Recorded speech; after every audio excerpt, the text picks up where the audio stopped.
The Platform. The Platform Institute, an arm of the Platform Nigeria, will hold a masterclass on the political aspects of our citizenship. Topics include the democratization of power, how to set a political mandate, and understanding public office. Date, Saturday the 3rd of July.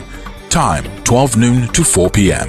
Facilitators include Eric Liu, former Deputy Assistant to President Bill Clinton for Domestic Policy at the White House, Abiodun Bayewu, Executive Director, Global Rights, and Dr. Leke Piton, former Commissioner of Health, Lagos State. To register, visit www.theplatformnigeria.org/institute. This event will be virtual only and admission is free. The Platform Institute is powered by the Covenant Nation.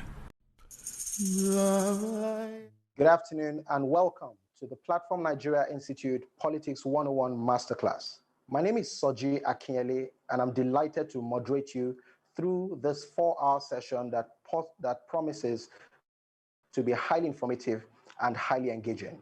Now, the Platform Institute is an offshoot of the Platform Nigeria, which is the flagship non-partisan and non-political national development and personal development initiative of the Covenant Nation. The goal of the Platform Institute is to provide the Nigerian populace with relevant information to take informed decisions, make informed actions, and better engage in the democratic process and governance of our dear country, Nigeria. You'll agree with me that there's no better time than to start now. And so you will be listening to a carefully selected lineup of international policy experts. We will begin with an introductory remark from our senior pastor, the senior pastor of the Covenant Nation, and the convener of the Platform Nigeria, Pastor Poju Oyemade. He will set the tone for this masterclass. Next, you will listen to Abiodun Bayewu, who is Executive Director at Global Rights, an international human rights non-governmental organization set up over 40 years ago in Washington, D.C. You will also listen to a Chinese-American writer and co-founder of Citizens University, who was Deputy Assistant to former President Clinton in the White House for domestic policy. His name is Eric Liu. Dr. Leke Piton, who is known as a two-time commissioner in Lagos State, first at the turn of democracy in 1999 as Commissioner for Health, and in 2006 as Commissioner for Education, will also speak to us. Once you're through with these sessions, we will then go into an interactive question and answer session where you will have the opportunity to ask questions and engage deeper with our speakers as they provide further insights to the topics of their discussion. So I invite you to engage interactively with this masterclass and put your questions in the question box provided, as I now turn it over without further ado to the senior pastor of the Covenant Nation and convener of the Platform Nigeria, Pastor Poju Oyemade. Pastor Poju.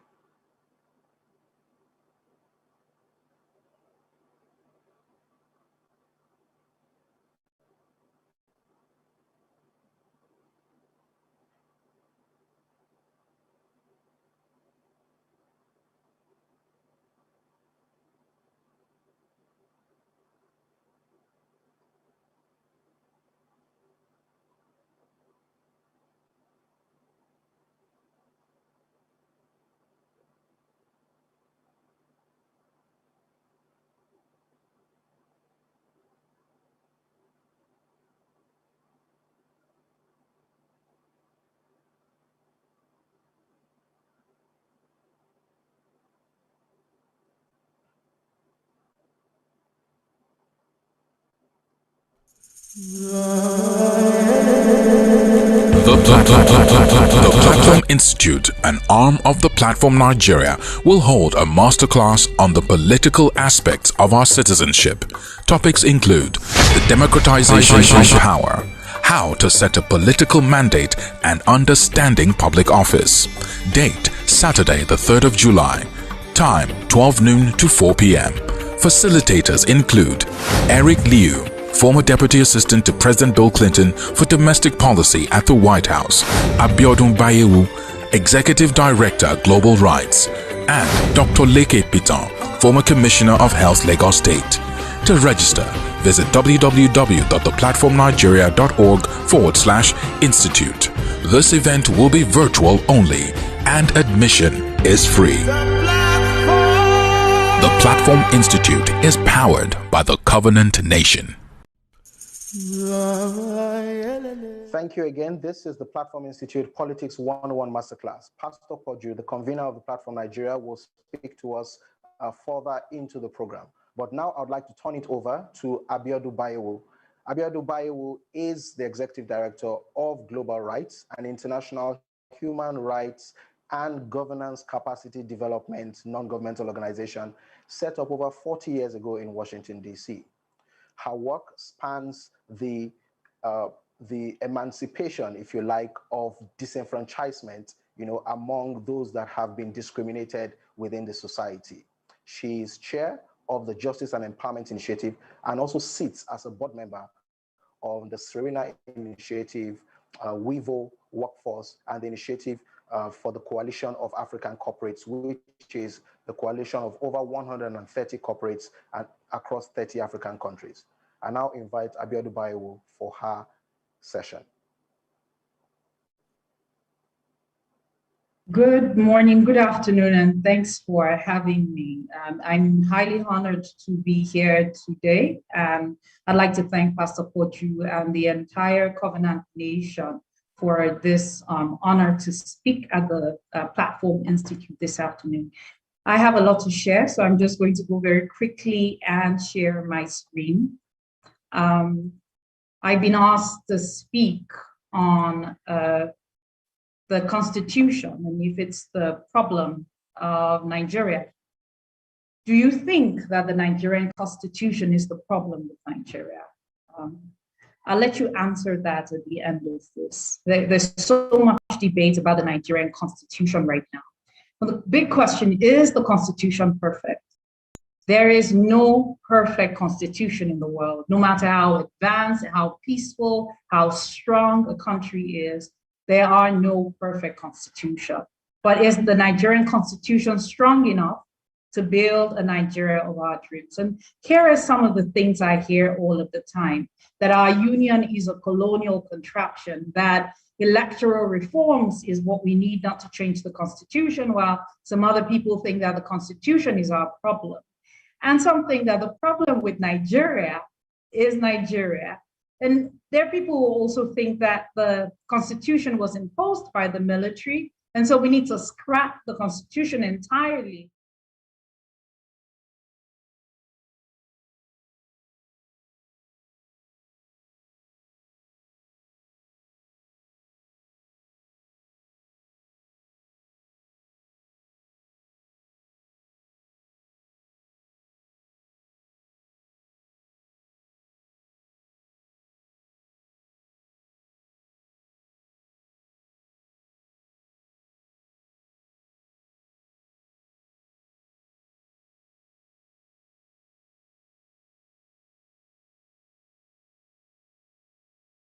Many people have come up with a lot of challenges with the Nigerian Constitution. And some of these challenges I agree with, particularly the first one, that it's got gender issues. The Constitution was written as he, for him, by him.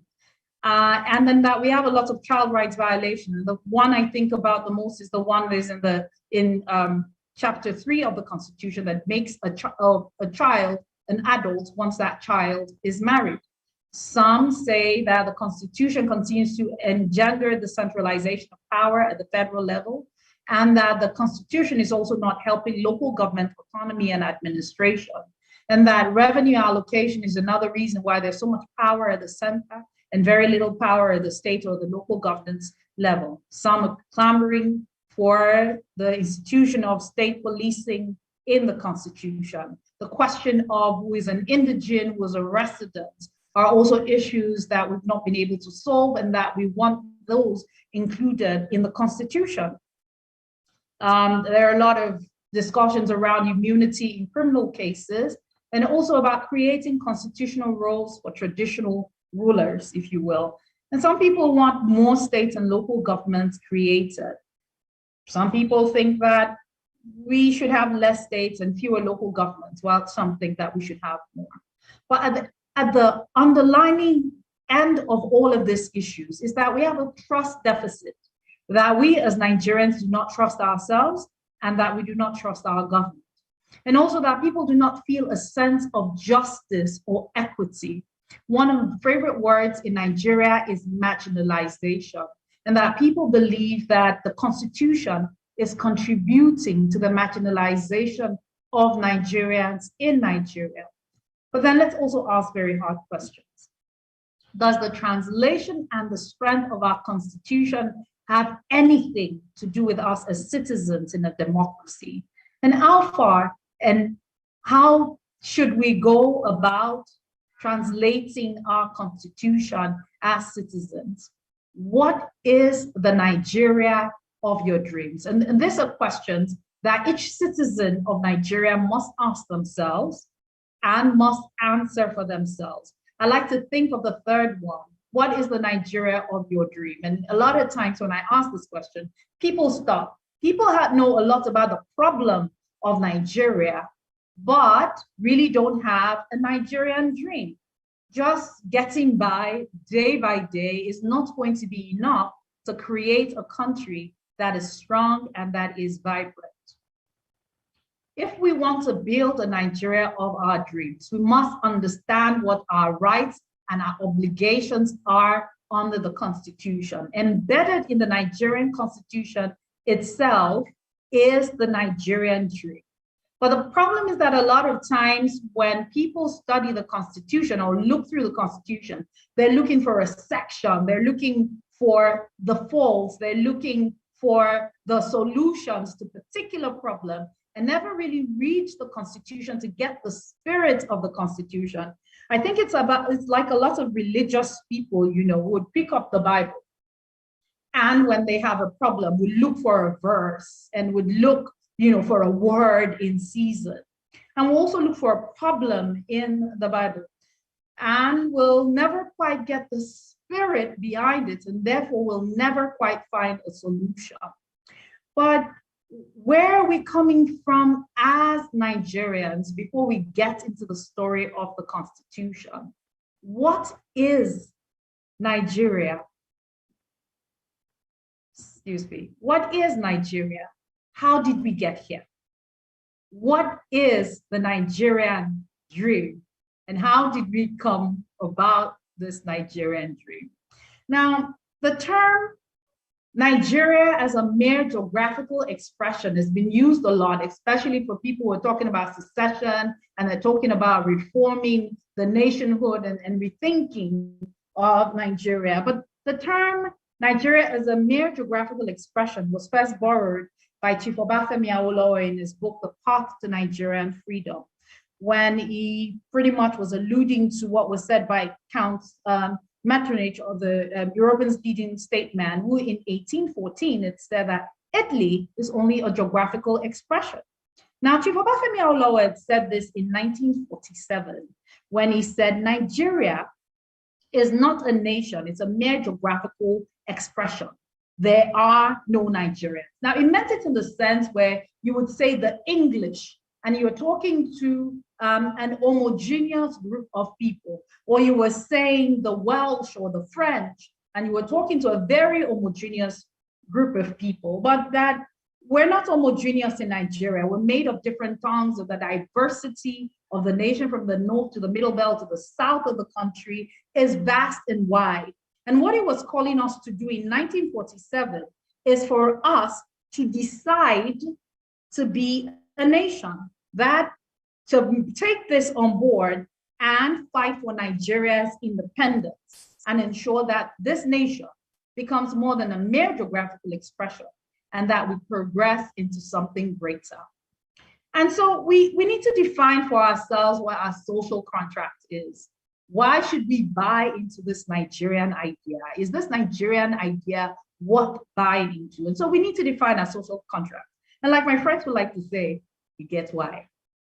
The aim of the social contract theory is to show that members of a society have reasons to endorse and comply with the fundamental rules, the laws, institutions, and or principles of that society. And to put it simply, is to give a public justification of determining whether or not a given regime or a nation is legitimate and therefore worthy of loyalty. What would make you loyal to the Nigerian state? Now, our contract with the Nigerian state is the Nigerian constitution. So the basis of our interaction as Nigerians or as citizens of Nigeria is based on the constitution. It's the grand norm, like the lawyers would like to say.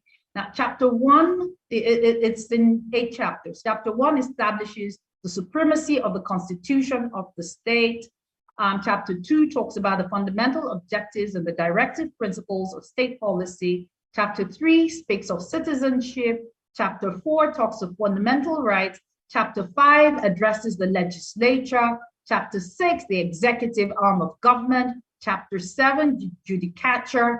Chapter 8, the Federal Capital Territory, Abuja, and then also adds the general supplementary provisions. Now, I decided to share in slides today because I don't want to make a case for the Constitution.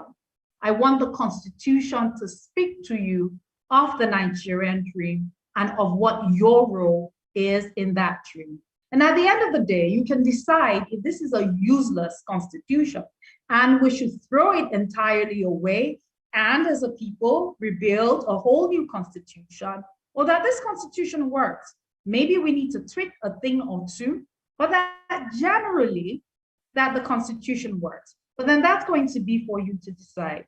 Now, the preamble of the Constitution states that we, the people of the Federal Republic of Nigeria, having firmly and solemnly resolved to live in unity and harmony as one indivisible, insoluble, sovereign nation under God, dedicated to the promotion of inter-African solidarity, world peace, international cooperation and understanding, and to provide for a constitution for the purpose of promoting good government and welfare of all persons in our country on the principles of freedom, equality, and justice, and for the purpose of consolidating the unity of our people, do hereby enact and give to ourselves the following constitution. Now, I would like to focus more on chapter 2 of the Constitution. Chapter 1 of the Constitution talks about the structure of the power of the state and all the laws and the governance powers vested in the Constitution. Therefore, for example, it establishes the power of the executive, the president, the governor, the legislature, the judicial powers. But chapter 2 talks of the fundamental objectives and the directive principles of state policy. In simple language, the Nigerian dream. Now, what is the Nigerian dream? Section 14 for me is the most important part of chapter 2 of the Constitution. Section 14.1 says the Federal Republic of Nigeria shall be a state based on the principles of democracy and social justice. It is hereby accordingly declared that sovereignty belongs to the people of Nigeria, from whom government, through this constitution, derives its powers and authority, and also that the welfare, the security and welfare of the people shall be the primary purpose of government, and participation by the people in their government shall be ensured in accordance with the provisions of this constitution. It also says in subsection 3 that the federal character composition of government is to promote national unity and also to command national loyalty. Section 15.1 states that the motto of Nigeria is that the motto of the Federal Republic of Nigeria shall be unity, faith, peace, and progress. And it encourages national integration, prohibiting discrimination on the basis of origin, sex, religion, status, ethnic or linguistic association or ties. He also states that for the purpose of promoting national integration, it will be the duty of the Nigerian state to provide adequate facility to encourage free mobility of people, goods, and services throughout the Federation. That means you can live anywhere in Nigeria freely, do business anywhere in Nigeria freely. It also secures full residence rights for every citizen in all parts of the Federation. And then that brings the question then where we got this idea of indigenship from. It encourages intermarriage among persons from different places of origin or different religions, ethnic or linguistic association and ties, promotes and encourages the formation of association across ethnic, linguistic, religious, and other sectional barriers, and it fosters a feeling of belonging, of involvement among various people of the Federation to the end that loyalty to the nation shall override sectional loyalties. Also, that the state shall abolish all corrupt practices and abuse of power. Now, Section 16 also says that the state shall, within the context of the ideals and objectives for which provisions are made in this Constitution, harness the resources of the nation and promote national prosperity, an efficient and a dynamic and self-reliant economy. Now, I'm reading the Constitution verbatim because I want you to get it verbatim, not diluted by just seeking out what the problem is, but showing you exactly what the Constitution says. It also says in 16.1b that control of the national economy in such a manner as to secure the maximum welfare, freedom, and happiness of every citizen on the basis of social justice and equality of status and opportunity. And also to manage and operate the major sectors of the economy, protect the right of every citizen to engage in any economic activities outside of the major sector of the economy. The state shall direct its policy to ensuring the promotion of a planned and balanced economic development, that the material resources of the nation are harnessed and distributed as best as possible to serve the common good, that the economic system is not operated in such a manner as to permit the concentration of wealth or the means of production and exchange in the hands of few individuals or of a group, that suitable and adequate shelter, suitable and adequate food, reasonable national minimum living wage, old age care and pension, and unemployment and sick benefits and welfare of the disabled are provided for all citizens. 17.1, the state social order is founded on the ideals of freedom, equality, and justice. In furtherance of the social order, every citizen shall have equality of rights, obligations, and opportunities before the law. The sanctity of human persons shall be recognized, and human dignity shall be maintained and enhanced, and governmental actions shall be humane. If you forget anything, remember section 17.1c, governmental actions shall be humane. And also that the exploitation of human or natural resources in any form whatsoever reason, other than for the good of the community, shall be prevented, and the independence, impartiality, and integrity of courts of law and easy accessibility thereto shall be secured and maintained. Now, the state shall direct its policy towards ensuring that all citizens, without discrimination on any group whatsoever, have the opportunity to secure adequate means of livelihood, as well as adequate opportunity to secure suitable employment. Conditions of work are just and humane, and that there are adequate facilities for leisure and social and religious and cultural life. The health, safety, and welfare of all persons in employment are safeguarded and not endangered or abused. And there are adequate medical and health facilities for all persons. And there's equal pay for equal work without discrimination on account of sex or any other ground whatsoever. And that children and young persons and the aged are protected against any exploitation whatsoever and against moral and material neglect. And also that provision is made for public assistance in deserving cases or other conditions of need, and the evolution and the promotion of family life is encouraged.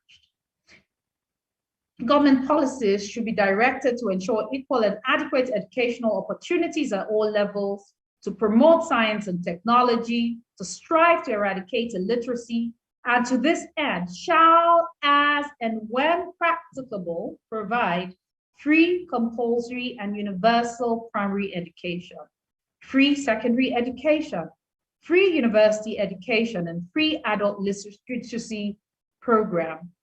And also it talks about Nigeria's foreign policy objective, which is really to push for the agenda of the Nigerian state and inter-African unity, and also to protect and provide for the environment and safeguard the water, the air, the land, the forest, and the wildlife of Nigeria. The state shall protect, preserve, and promote Nigerian cultures which enhance human dignity and are consistent with the fundamental objectives as are provided in this chapter, and encourage the development of technological and scientific duties which enhance cultural values. Now, it ensures press freedom and upholds the responsibility and accountability of the government, to uphold the responsibility and accountability of the government to the people. And it states our national ethics to be discipline, integrity, dignity of labor, social justice, religious tolerance, self-reliance, and patriotism. So in a nutshell, what chapter 2 gives you as a Nigerian, was asks you to aspire to, is the rights to education, the rights to employment, the rights to health, the rights to shelter, the right to equal work for equal pay, rights to an adequate standard of living, the rights to food, the rights to social security, the right to reasonable national minimum living wage, the rights to welfare or the disabled, and right to old age care and pensions. Now, having promised you all of that, what does the Constitution expect of you as a citizen? In section 24, it says that we have a duty to abide by this Constitution, to respect its ideals and its institutions, the national flag, the national anthem, the national pledge, and legitimate authorities. Now, I underline legitimate authorities because a lot of political office holders are sworn into office, but then do not act legitimately. Also, to help to enhance the power, prestige, and good name of Nigeria, and to defend Nigeria and render such national service as may be required, to respect the dignity of other citizens and the rights and legitimate interests of others, and live in unity and harmony and in the spirit of common brotherhood, to make positive and useful contribution to the advancement, the progress, and well-being of the communities where he resides, he again, and to render assistance to appropriate and lawful agency in the maintenance and order, and to declare his income honestly, and to appropriate and lawful agencies and pay his tax promptly. Now, beyond section 24, there are other parts of the Constitution that allude to the duty of citizens. One is that sovereignty belongs to the people of Nigeria, which means that you need to own Nigeria. Sovereignty belongs to the people of Nigeria. And there's so much to unbundle in sovereignty belonging to a people, and the people taking ownership of the sovereignty that belongs to them, not given to them, belongs to them.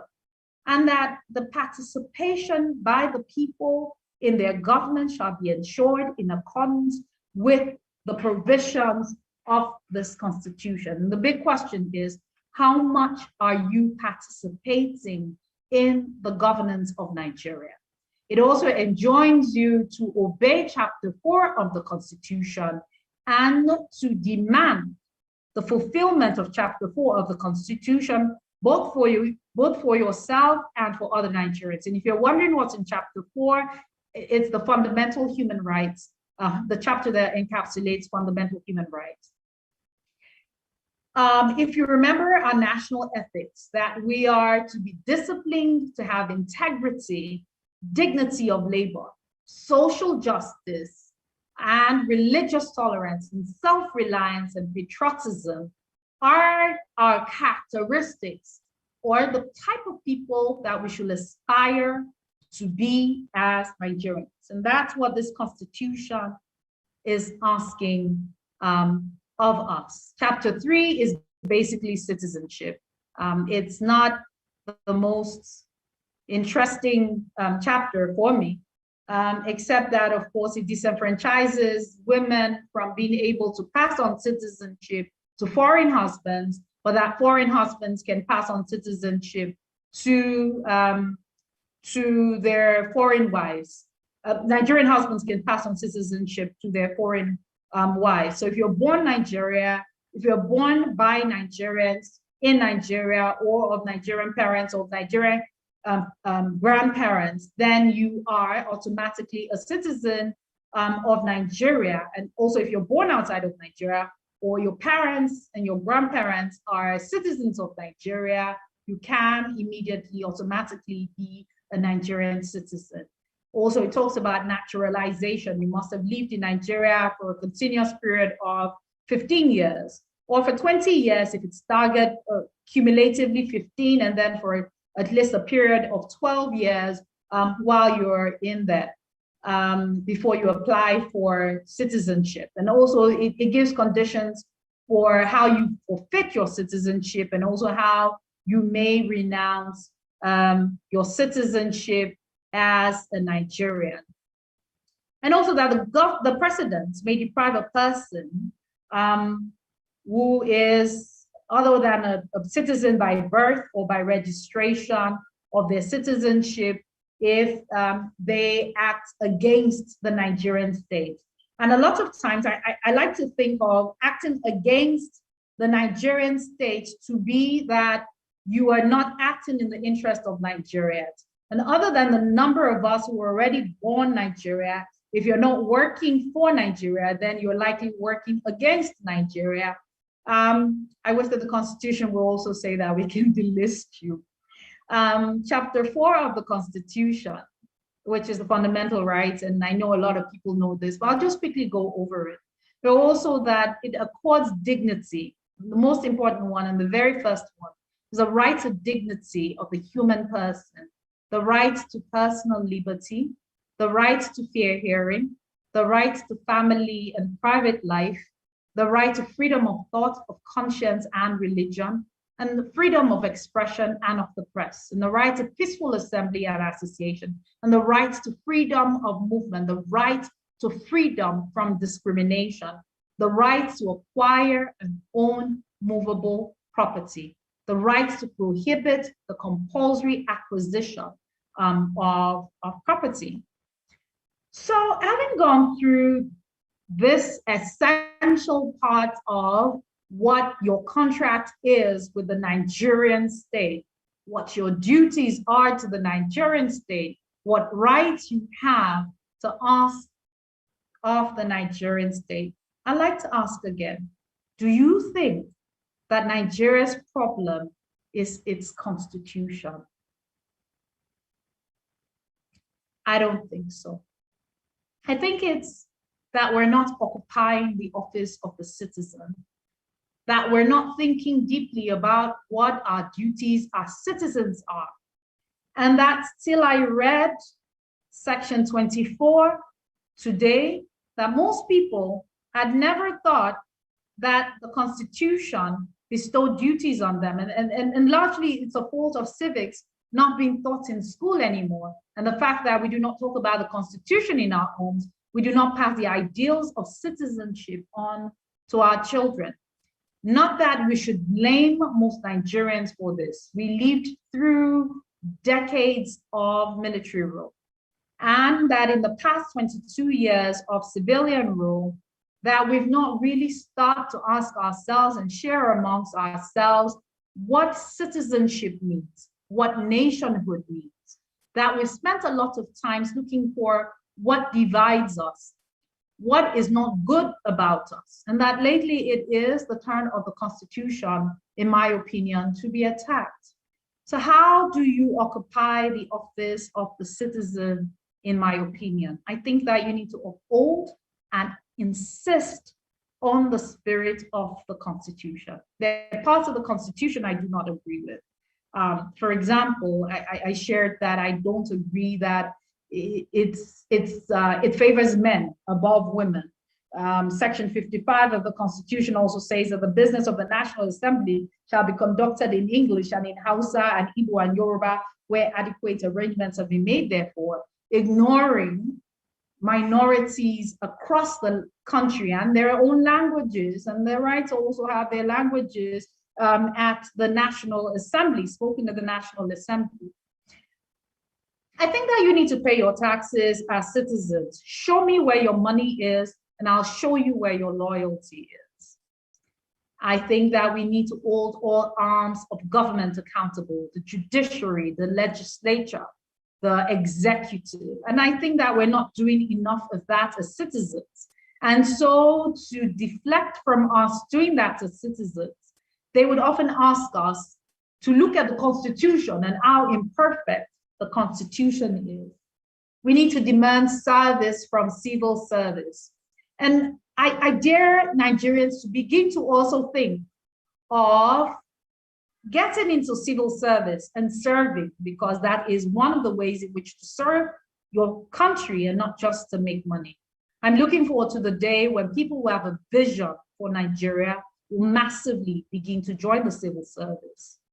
How else? Be Nigeria, own it, define what Nigeria is, define how Nigeria should be, raise your children to be citizens, citizens according to the tenets of this Constitution.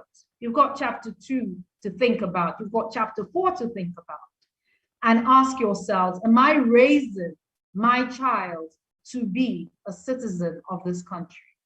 Now, when government isn't working well, how do we dissent?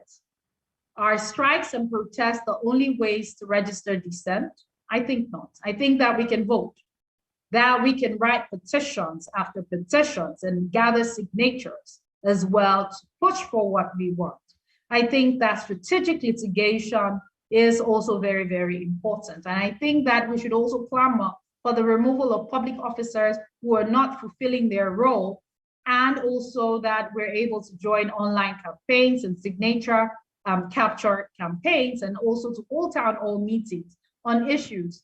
In your neighborhood, have you held a town hall meeting about NEPA or about electricity is PHCN, which is NEPA, about ensuring good roads, ensuring that schools in your community are of the quality that you desire, the quality that meets up with the aspiration of the Nigerian dream, that you can take prayer walks as well, that you can boycott the functions of state when state is not acting as state, that we can have sittings and stand-ins and walkouts, and that we can also hold peaceful demonstrations, we can have sit-ins, we can picket if we need to, we can hold vigils, and we can hold fast and hunger strikes, and of course strikes and blockades.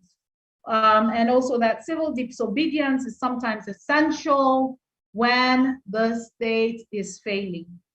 And I say that advisedly because the Constitution actually expects that of you.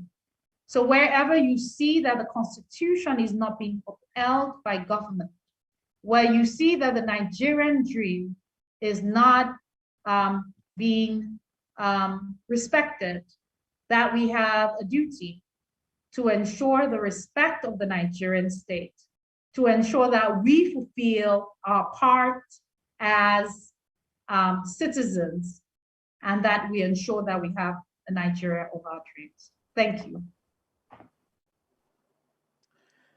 Thank you, Abiodun Baiwo, for that very enlightening and engaging session. I must confess that I am more educated than I was about the Nigerian Constitution just 1 hour ago. And I have you to thank for that. And I'm sure the audience are as well. Now, our next speaker is a public policy thought leader, writer, activist, and educator, whose focus is on improving the quality of the American democracy through the mobilization of effective citizenship and civic engagement. He has significant public policy experience and expertise, having served in staff roles in the United States Senate, the National Security Council, and as Deputy Director of the White House Domestic Policy Council under President Bill Clinton. He founded Citizen University in 2011 to promote and teach the art of powerful citizenship.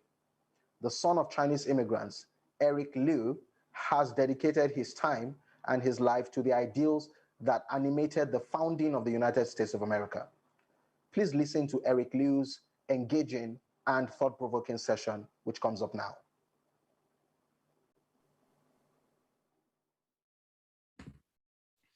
Hello, I'm Eric Liu, and I'm so glad to be joining you today.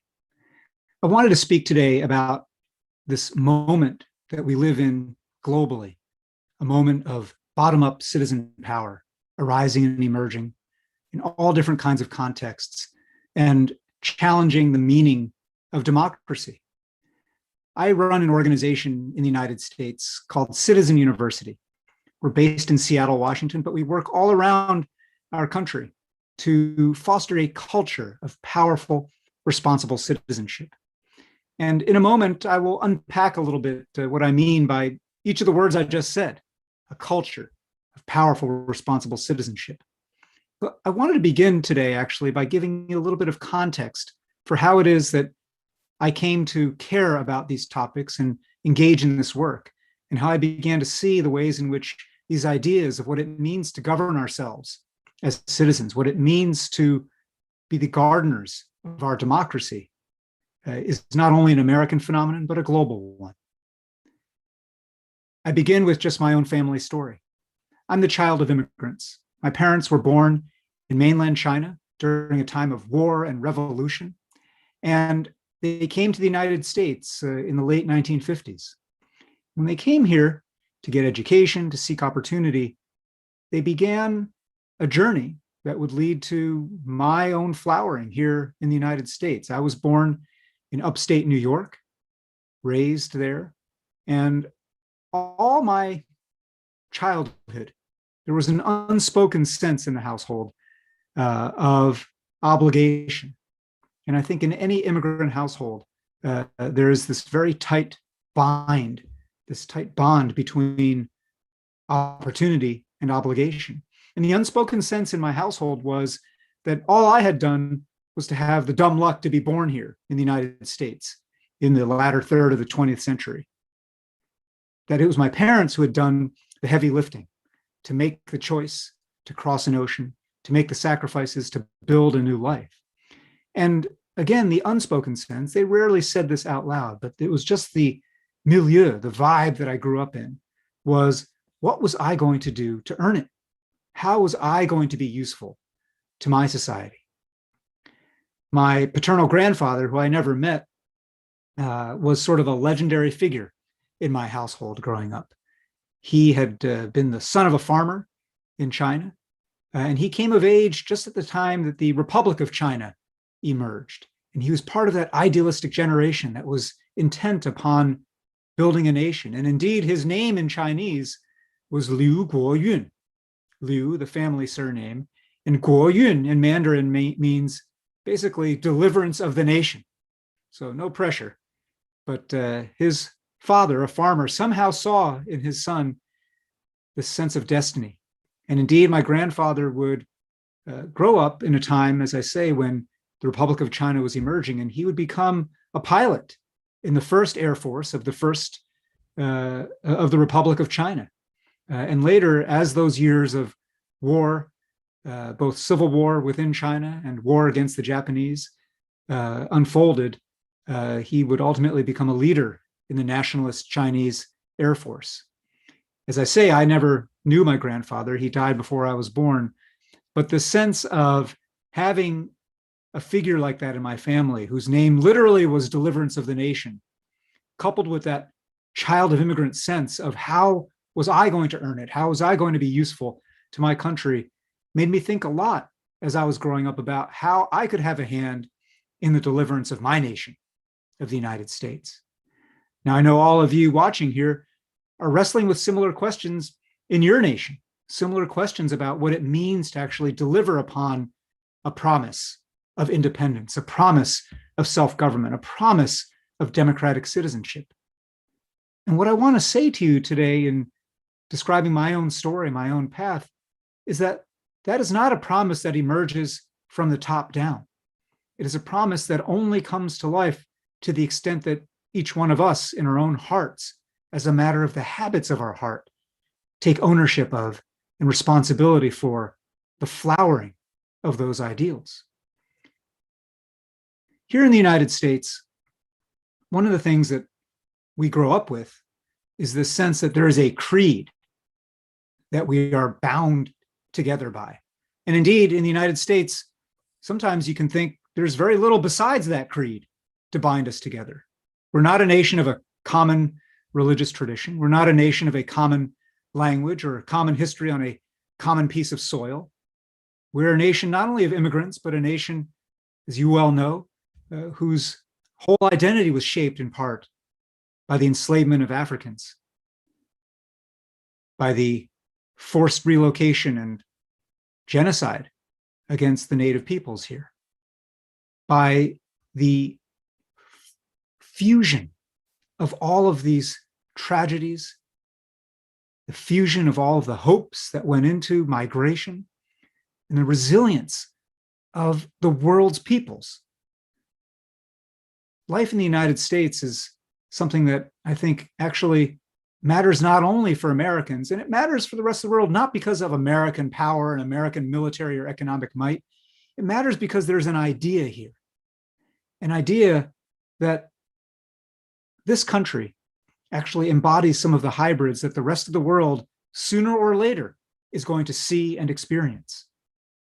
And yet, I'm not a triumphalist when it comes to American democracy. I'm brought to mind of a perhaps apocryphal tale that Mahatma Gandhi once, when asked by a journalist, "What do you think of Western civilization?" is said to have replied, "I think it would be a good idea." And in a sense, one could say the same thing about American democracy. What do I think about American democracy? I think it would be a good idea, which is to say, I think it has not yet been achieved. It has not yet been fully delivered upon. The ideas and the ideals and the promises of our creed, a creed that was written not only out of high aspiration, but in the midst of deep hypocrisy. We still, coming up on 250 years later in the United States, have not figured out how fully, for all of the we and we the people, come to inhabit the ideas of liberty and justice for all, equal protection of the laws, life, liberty, and the pursuit of happiness. These ideas, though, while we have not fully delivered upon them, remain a beacon for us. And it is that combination of the hypocrisy, the reason for cynicism, and yet the hope, and the reason for continued aspiration. Now, I'm speaking a lot about the United States because that's what I know. That's what I've been steeped in. And as a second-generation American, I'm highly conscious, as I think the children of immigrants or second-generation anything. You can be the first in your family to go to college. You can be the first in your family to leave your village and go to the big city. Then the child of that first in the family becomes the second generation. Every second generation kid, whether you're a second generation of a migration across an ocean or a migration across social station. Every second generation person is highly attuned to the fragility of what you've inherited and to the responsibility that you bear for sustaining it. And so when I think about not only my own personal journey to this work of working on democracy and citizenship, and in between my childhood and where I sit today, I spent a lot of years working in politics and government, both at the national level, at the White House, but also here in Seattle and Washington State. And indeed, I would say that the greater part of my education as a citizen occurred not in the halls of power in the White House or the United States Capitol, though those were incredibly important and formative years for me. The greater part of my education has actually occurred here, where I've lived for the last 20 plus years, rooted in place, feeling a sense of obligation to neighbors, deciding to raise my hand and volunteer to lead a school levy, to serve on the public library board, to serve on the board of education for the state, to organize an NGO that works to push against gun violence. It's been in the living in a place and the showing up, not in the work at the Capitol, that is oftentimes much more like kabuki theater politics, the appearance and presentation and performance of action and movement, but not actually action and movement. But here on the ground, where I live, and here, wherever you may be, when you think about your place, your community, this is where we practice citizenship. This is where we practice power. And so these ideas of being a second generation steward of a legacy, of an idea, of a promise, sensing the fragility of that promise. I'm speaking an American language, but I'm also speaking the language of your society. I'm speaking the language of every place where there is a collective aspiration to the promise of self-government. I wanted to say now, as I said at the outset, that I would unpack a bit of the quick sentence that I gave you about my organization, Citizen University. We're not an actual four-year baccalaureate degree-granting institution university. We're more of a people's learning experience. We design great experiences, shared rituals, collective gatherings, where people from all different kinds of backgrounds can learn to live like a citizen. And what do I mean when I talk about citizenship? What do I mean when I said that the mission of our organization is to foster a culture of powerful, responsible citizenship? Well, what I mean is this, that when we speak of citizenship, in the first place, I'm not talking about a legal status of whether you have the papers and passport of your nation state. I mean the deeper ethical sense of being a member of the body, a contributor to community, someone with a sense of deep ownership of and responsibility for the good, the bad, and the ugly of your past and your present. What it means to live like a citizen in this sense is not simply about the formal aspects of participation in an electoral system, voting, policymaking. It is about how you show up for each other. And this is why I emphasize personally and in our work organizationally, the idea of culture. There's a lot of talk all around the world right now about structural change, structural reform. And that's appropriate. We live in an age of incredible inequity, economic inequality here in the United States at levels that we have not seen since just before the Great Depression, levels of concentration of wealth not seen in over a century. And in this second Gilded Age here in the United States and all over the world right now, the same dynamic is unfolding, a winner-take-all dynamic in which more and more opportunity and wealth are being hoarded by fewer and fewer people. In an age like this, it is appropriate to think about structural change. How do we change law and policy to remedy this level of concentration of wealth and clout and voice?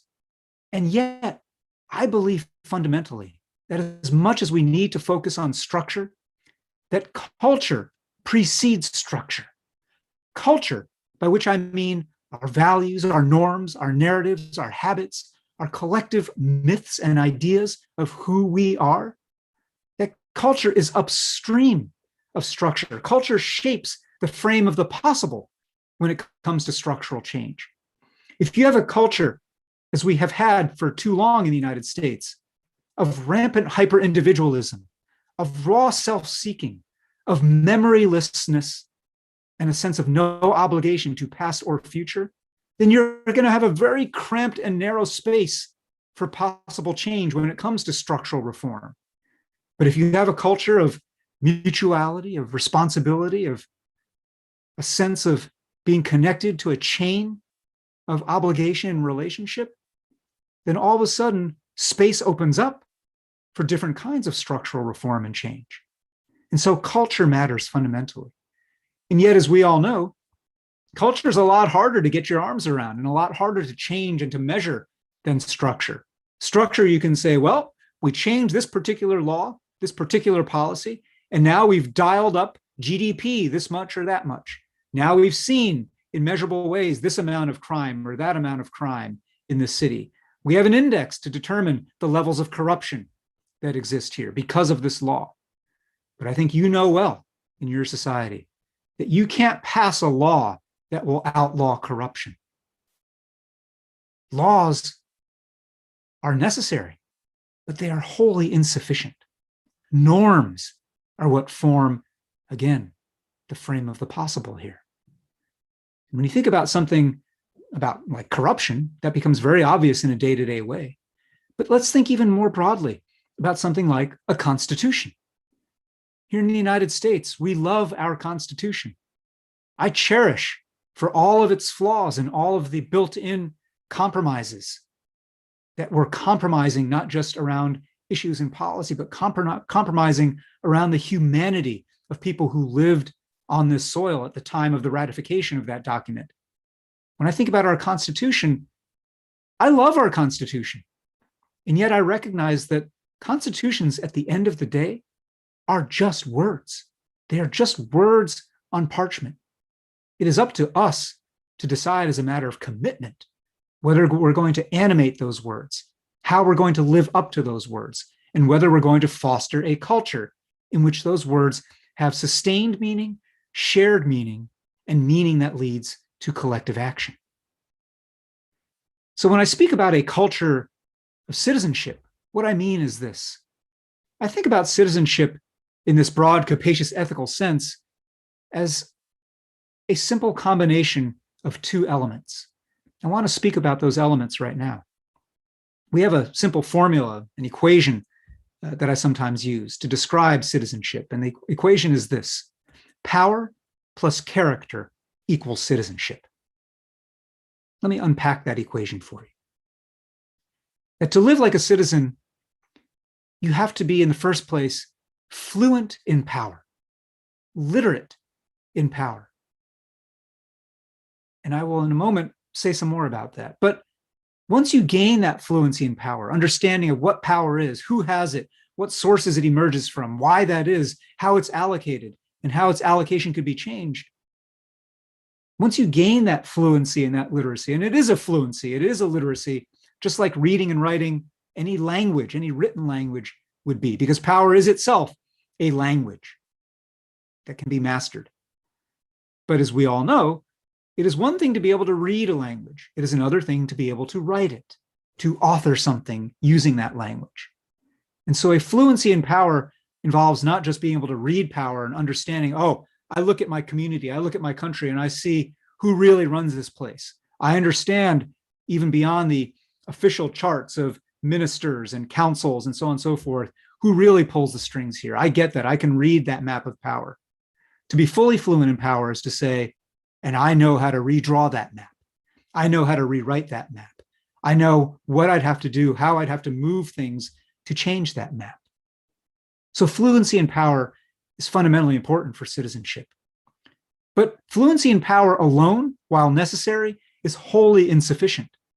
If all you are is highly literate in power, and you know how to move people and ideas and money and manipulate things in ways that get you what you want, but that fluency is completely disconnected from any ethical core, any moral framework that is about something other than your own self-aggrandizement, then all you are is a highly skilled sociopath. And citizenship differs from sociopathy in that it is not all about you. And so this is the second half of the equation. Power plus character. Character, by which I mean not just individual virtue, but what you might think of as character in the collective, how we live together, how we hold a community together, how we sustain collective endeavor. That the cultivation of character is as central to being able to be an effective, change-making, agency-claiming citizen as a fluency in power. So that's the equation in overview. And now let me spend some time actually going deep on each half of that equation. Because I think in this time, whether in my country or yours, whether in a time of prosperity and possibility or in a time of fracturing and fragmentation, these ideas of power and character play out over and over. And not, again, not in ways that we watch as spectators upon a screen, as the actors upon the stage do the doing of politics, but for us, in the choices that we make, in the actions that we choose and take responsibility for. So let me begin with power. I define power in the first place rather simply as a capacity to ensure that others do as you would like them to do. Now, that may sound a little bit menacing to some of you. That may sound a little bit dictatorial, strongman-like. And I guess it's understandable why you might be a little bit allergic to that bold, blunt, naked definition of power as a capacity to ensure that others do as you would like them to do. It sounds like one of those television shows like Game of Thrones that are all about intrigue and decapitation of rival royals and so on and so forth. But if you are honest about it, if you think about not politics, not high power games, but if you think about actually just your daily lives in the web of a relationship that you sit in, every one of us at all times seeks to ensure that others do as we would like them to do. Let's get real. The will to exercise power is a human instinct.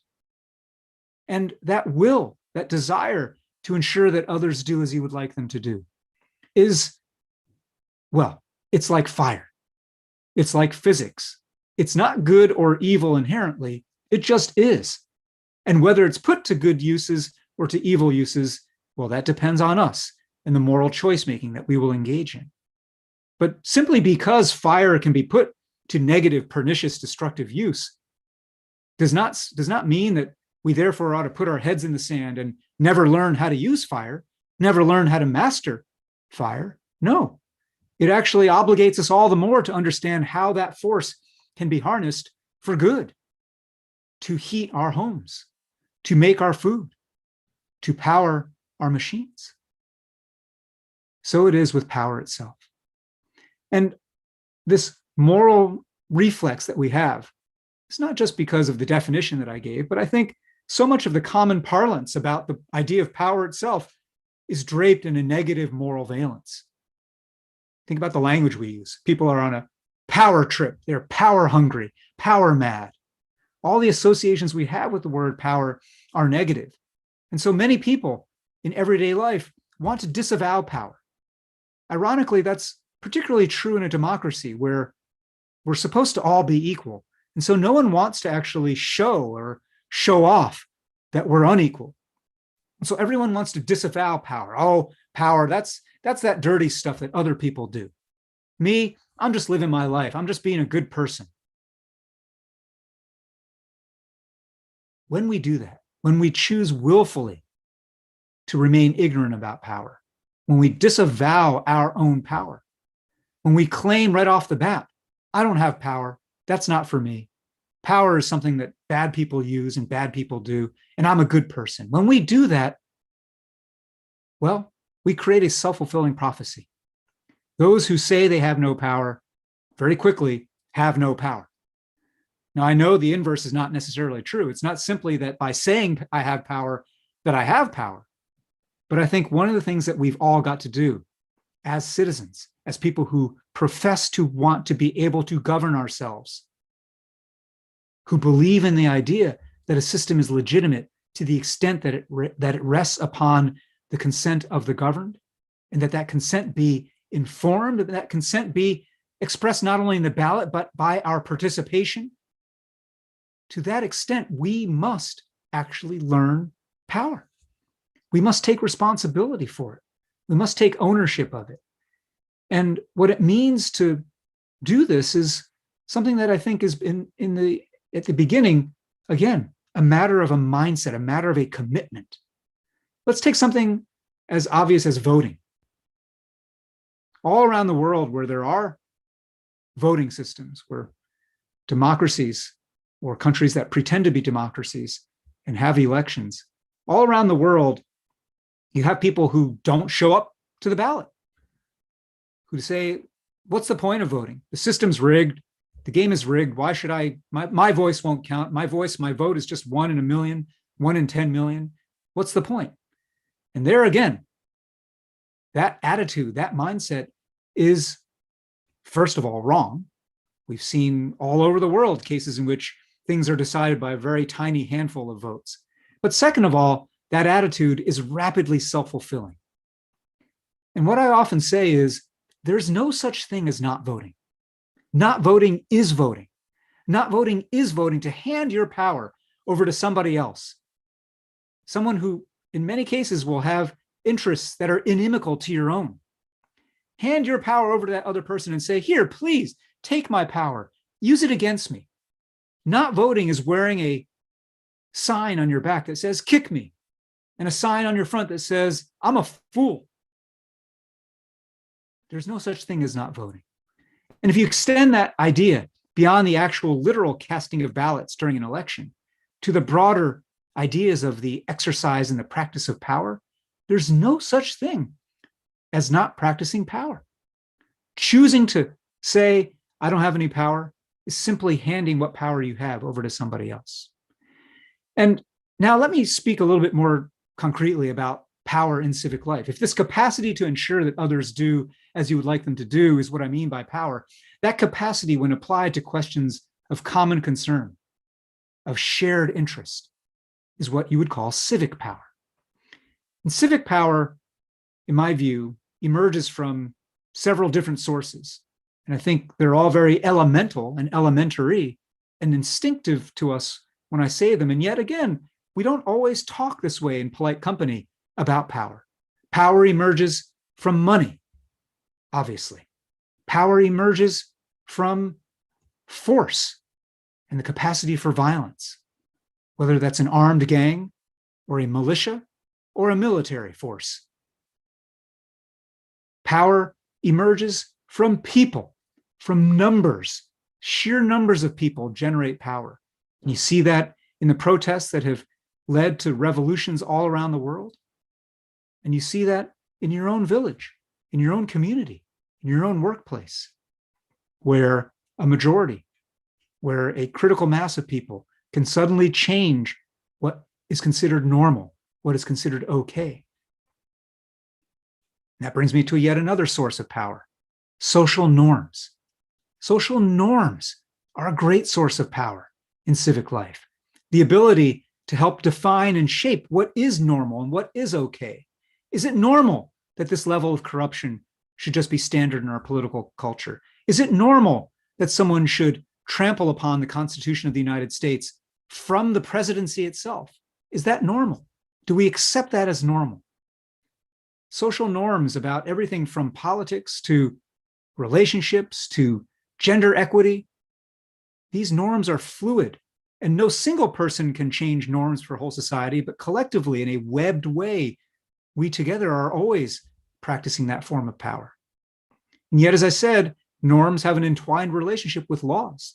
And so a fifth source of power is law itself, state action.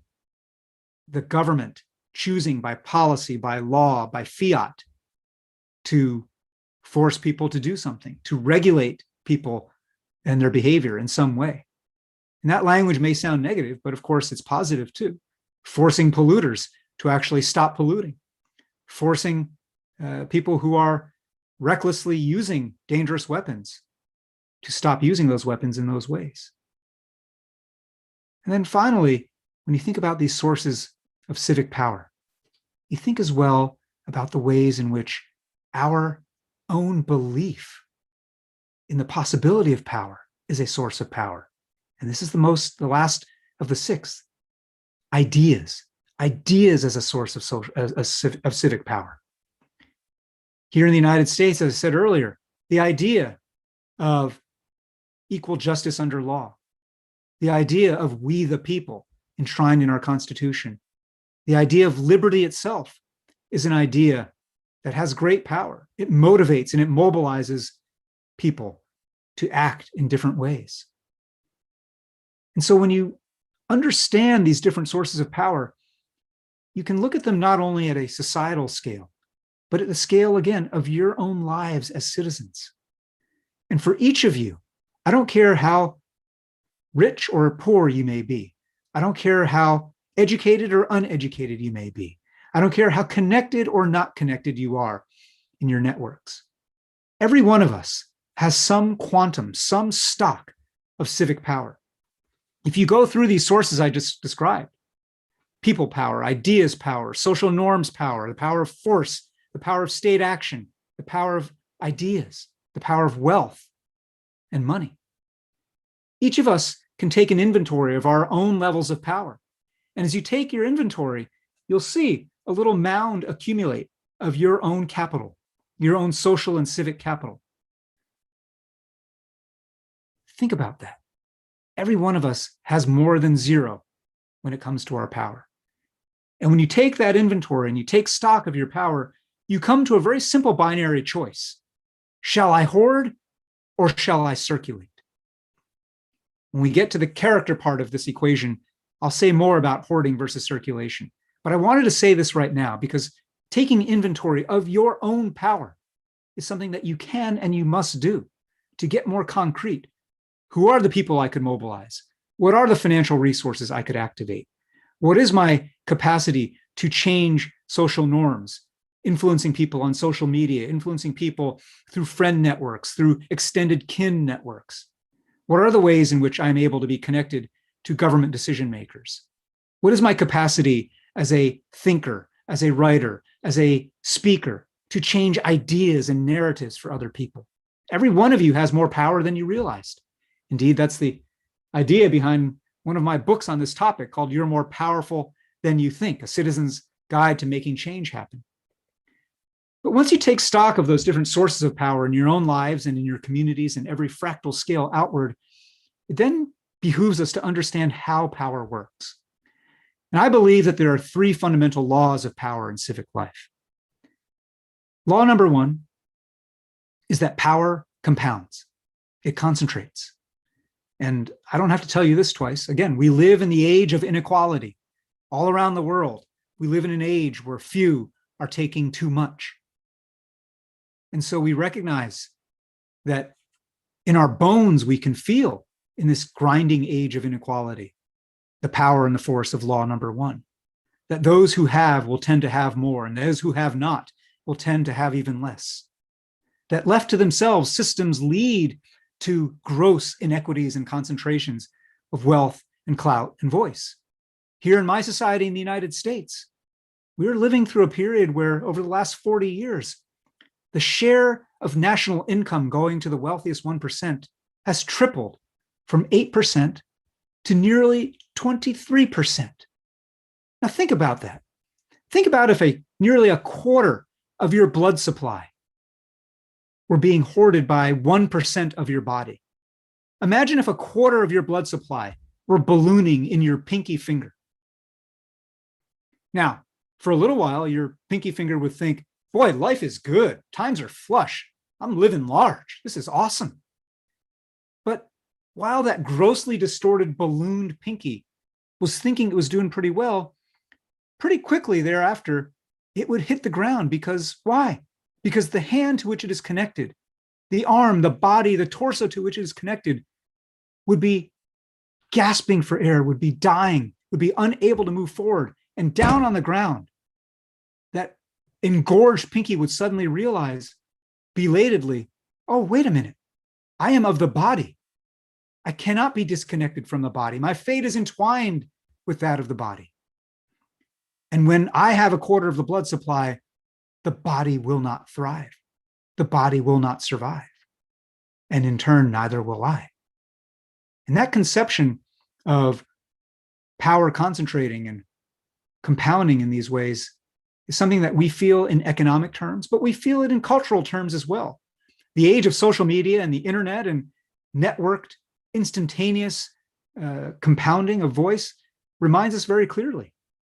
Who tends to get retweets on Twitter? People who get retweets on Twitter. Who tends to get cast in movies? People who get cast in movies. Who tends to get in on the good, really promising economic and real estate deals? People who've already been let in on the good and promising economic and real estate deals. Power compounds, connections compound, clout compounds, and therefore power concentrates. You know this painfully, as painfully in your society as in mine. And yet, we recognize that there's something that is both natural and immoral about this first law. It is natural in the sense that, again, systems left to themselves will work this way. It's true of natural physical systems. A physical ecosystem left to itself will, in fact, lead to concentration and clumping. Think about in a courtyard, when there are in the season, when there are leaves on the ground or flowers on the ground. You just watch that courtyard and winds will swirl and breezes will blow. And pretty soon, all those leaves magically somehow have clumped into a corner in a big concentrated pile. This is the nature of systems left to themselves. And we'll get back to that key idea of left to themselves. But that brings me to law number two. If law number one is that power is always concentrating, law number two is that power justifies itself. That in every situation of concentrated, clumped power, those who hold the monopoly on power, those who are the incumbent claimers and hoarders of power, will spin elaborate narratives about why this is the God-given way, why this is the nature of things, why this is the proper order and allocation of resource. This is as old as time in history. This is not a modern phenomenon. And so this is the narrative of, for instance, here in the United States, the narrative that we are grappling with today, a narrative of white supremacy. Well, it used to be said in the United States, well, of course white people should rule, because people who are of African or Asian descent, they're not fit to self-govern. They're not fit to make decisions for themselves. And elaborate narratives would emerge about the fitness of the people of different skin colors and about the fitness, the moral fitness, the physical fitness, the capacity for self-government of the different races. And that narrative emerged and hardened into doctrine and ideology and myth and culture. White supremacy is one painful example. And it's played out not only within the confines of a nation like ours here in the United States, but of course, as you know well, in the history of colonization and imperialism. Power justifies itself. Power justifies itself in other dimensions, male supremacy. You think about industry after industry, why it is that power and domination are claimed by men. Well, in Silicon Valley, of course it's men who dominate in Silicon Valley. Of course it's men who lead these startups and become billionaires, because this is cutthroat hard work, and that's men's work. And women aren't meant for this work. And computer programming and coding and technology, that's more for men's brains. Women's brains don't work that way. That's a narrative that has emerged over time, that even in the most seemingly enlightened precincts of a place like Silicon Valley, people still essentially will, when you push them, actually reveal that that's how they see the world. These narratives of justification are ubiquitous. And we often stop seeing them. We stop imagining that they are anything other than the natural background of our society. Again, another narrative that in economic terms, the narrative of trickle-down economics. The narrative that says the super wealthy are people who must be worshipped, to whom we must pay tribute and obey. And we must not trouble the wealthy too much with taxes or regulation or inquiries about how they came into their wealth. We must not trouble them too much, because otherwise their prosperity will not leak its way down to the rest of us. Because that's how prosperity works. A few super rich people have it, and then they let some of it squirt and leak and make its way down, trickling to the rest of us. That's a nice little fairy tale. It's a nice story written by people who are the current holders of great wealth, but it has no basis in economic fact. In actual fact, the true origins of prosperity are not the few at the top, but the many at the bottom and the many more in the middle. True prosperity emerges from the middle out. And to put it in very concrete terms, when workers have more money, businesses have more customers. And that sets in motion a positive feedback loop of increasing demand. That is how an economy actually works.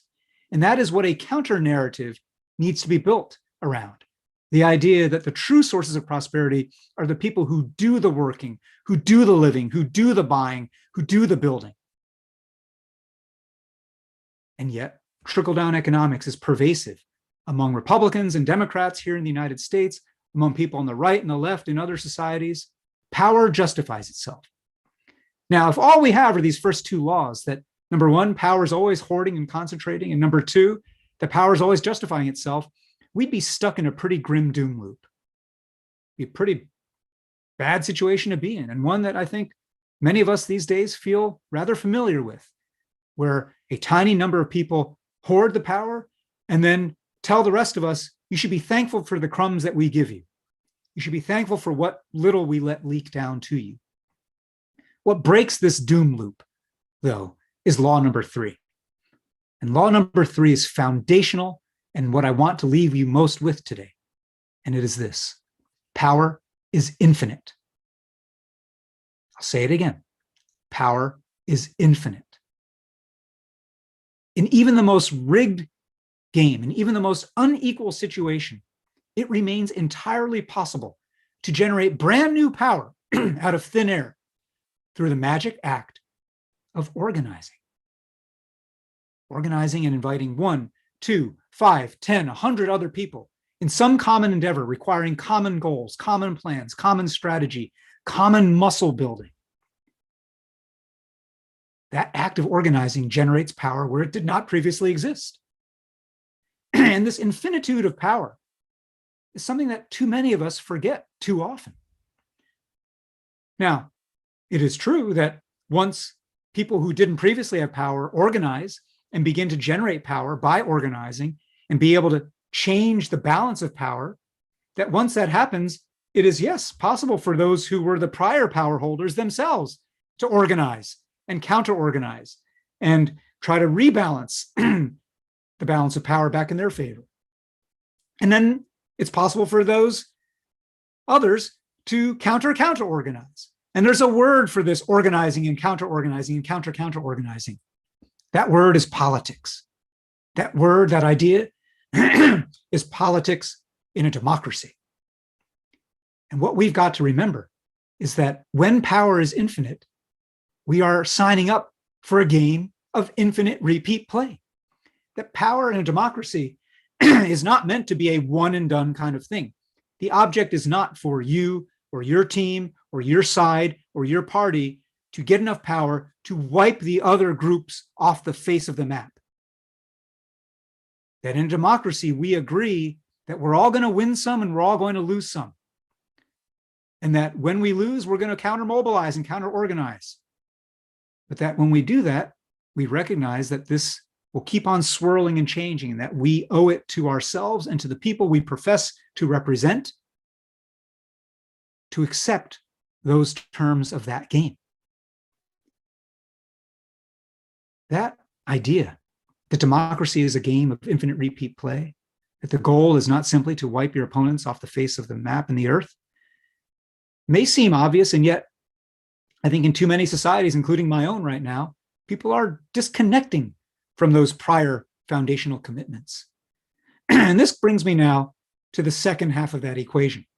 Excuse me, I'm going to take a sip of water.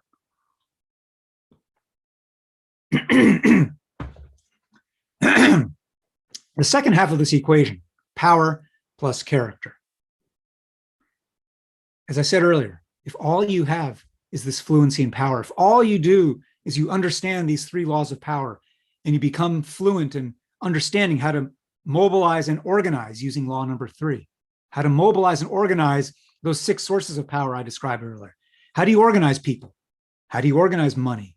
How do you organize ideas? How do you organize social norms? How do you organize state action? How do you organize force? If all you do is do that without any ethical core or framework, then again, you are just practicing highly skilled sociopathy. But I'm in the business here of teaching highly skilled citizenship.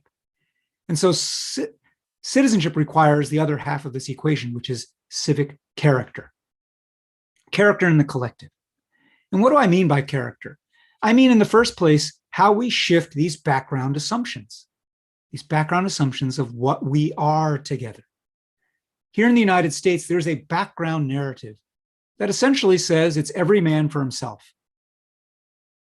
We worship a mythos of rugged individualism here in the United States. And we are, to a fault, hyper-individualistic. We are atomistic in the way that we seek our dreams and suffer our failures. Every dream, every failure feels like it's mine and mine alone.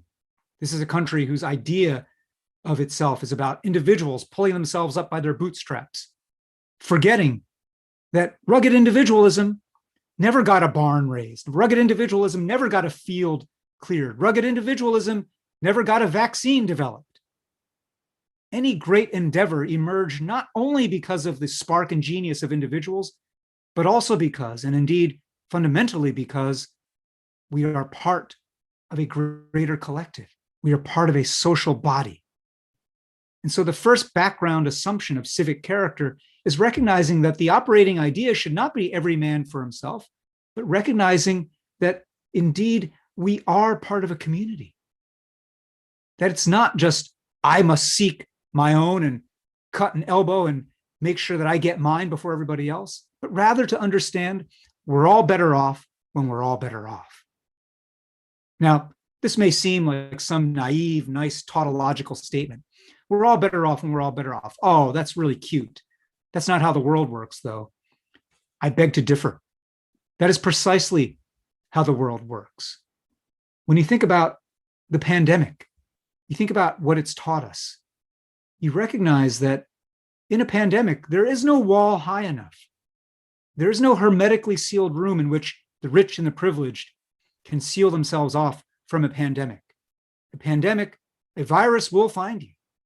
A virus will find you. And so if the people in your society, in your community, who do the working and the living and the healing and the caring, the people who provide food, the people who care for your elders, the people who are nursing after your sick loved ones, the people who build and rebuild the plumbing and irrigation systems of your community, if those people, what we in the United States have called essential workers, if those people are not in fact being treated as essential, if those people have no access to good health care, do not get time away from work when they start feeling sick, if those people cannot get a vaccine, then the entire society will eventually get sick. The whole society will eventually succumb to the virus. This era of COVID, what I sometimes think is Professor COVID. Professor COVID is an unrelenting, unstinting teacher. Doesn't care what your ideology is. Professor COVID doesn't care whether you believe in it or not. Professor COVID will teach you these lessons, that we're all better off when we're all better off, that it's in our shared self-interest that the least among us, that those who are most vulnerable get the protections and the basic security so that the rest of the society can actually be ensured of a chance at good health. This is not altruism. It is not charity. This is what the great political theorist Alexis de Tocqueville called self-interest properly understood. Because true self-interest is mutual interest. I do better when we do better. And I don't need to say this to you. This is a deeply African idea. And yet, in even African societies, it is an idea that is in neglect in daily practice. We're all better off when we're all better off. But another dimension of civic character is to recognize that Our society is not some machine in which a few people pull the levers and change the gears and maybe sometimes oil the machinery, and the rest of us just kind of wait for the machine to pump out the goods for us.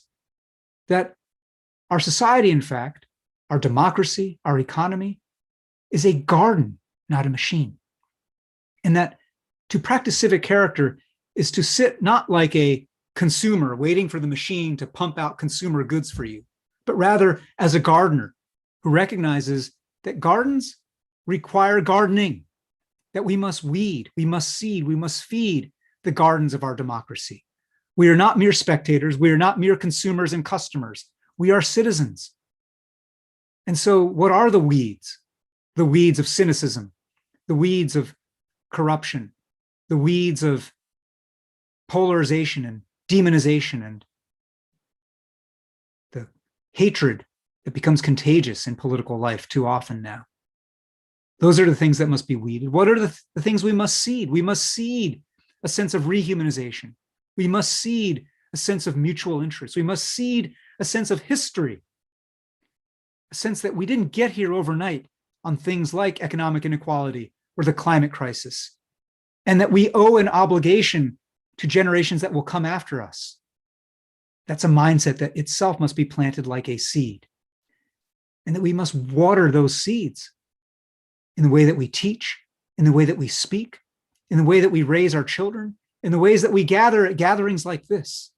The gatherings like this matter not just for professional networking, not just for associational life, but they matter because they are a representation of our commitment to keep spreading these norms, these values, these habits of the heart.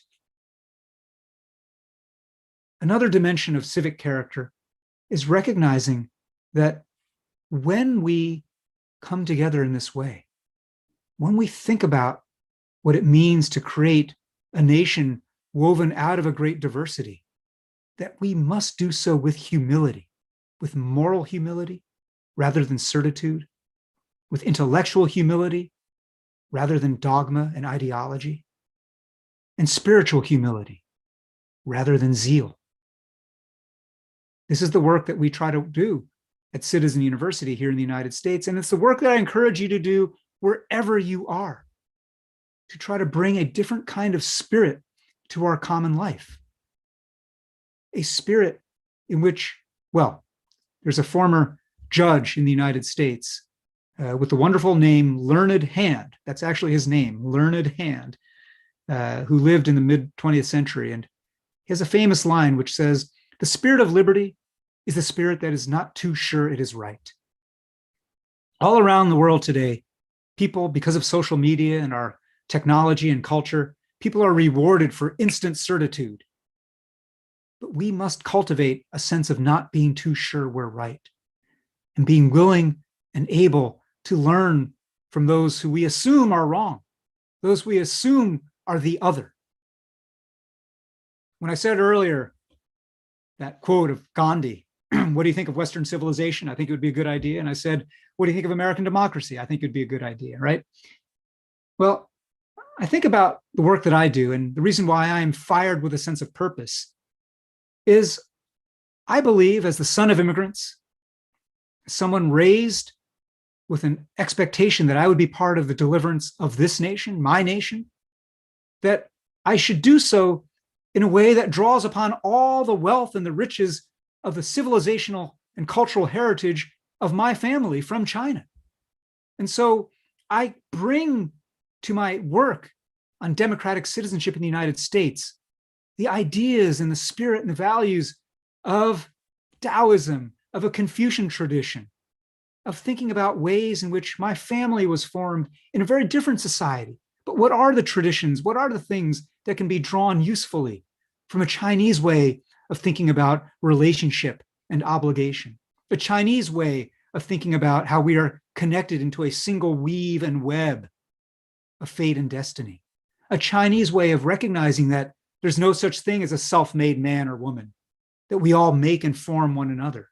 Those are useful things to draw from a Chinese tradition, a Chinese sense that life is not only about rights and what I get and what I can claim, but that life is also about responsibility and duty and obligation and propriety. Now, all those things can be taken to extremes in a society like China or in other countries influenced by China. But that's a part of a heritage that I can draw upon and bring to bear in my life in the United States. And I know every one of you, drawing from different heritages and traditions of different tribes, different subcultures, different parts of the world, different faiths. You can be Muslim, you can be Christian. You can be neither one.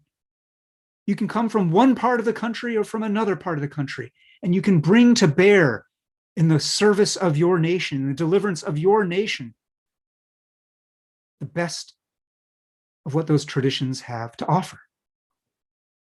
I often say that what we're trying to do here in the United States is hard. We're trying to be planet Earth's first mass multiracial democratic republic.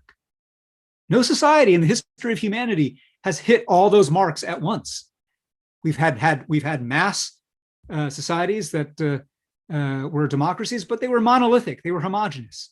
We've had multi-ethnic democracies, but they were small.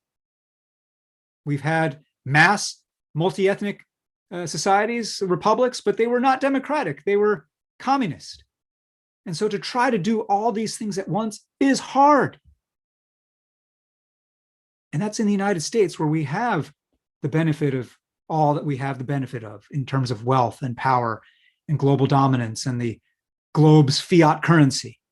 And still, with all of those built-in advantages, we falter over and over again.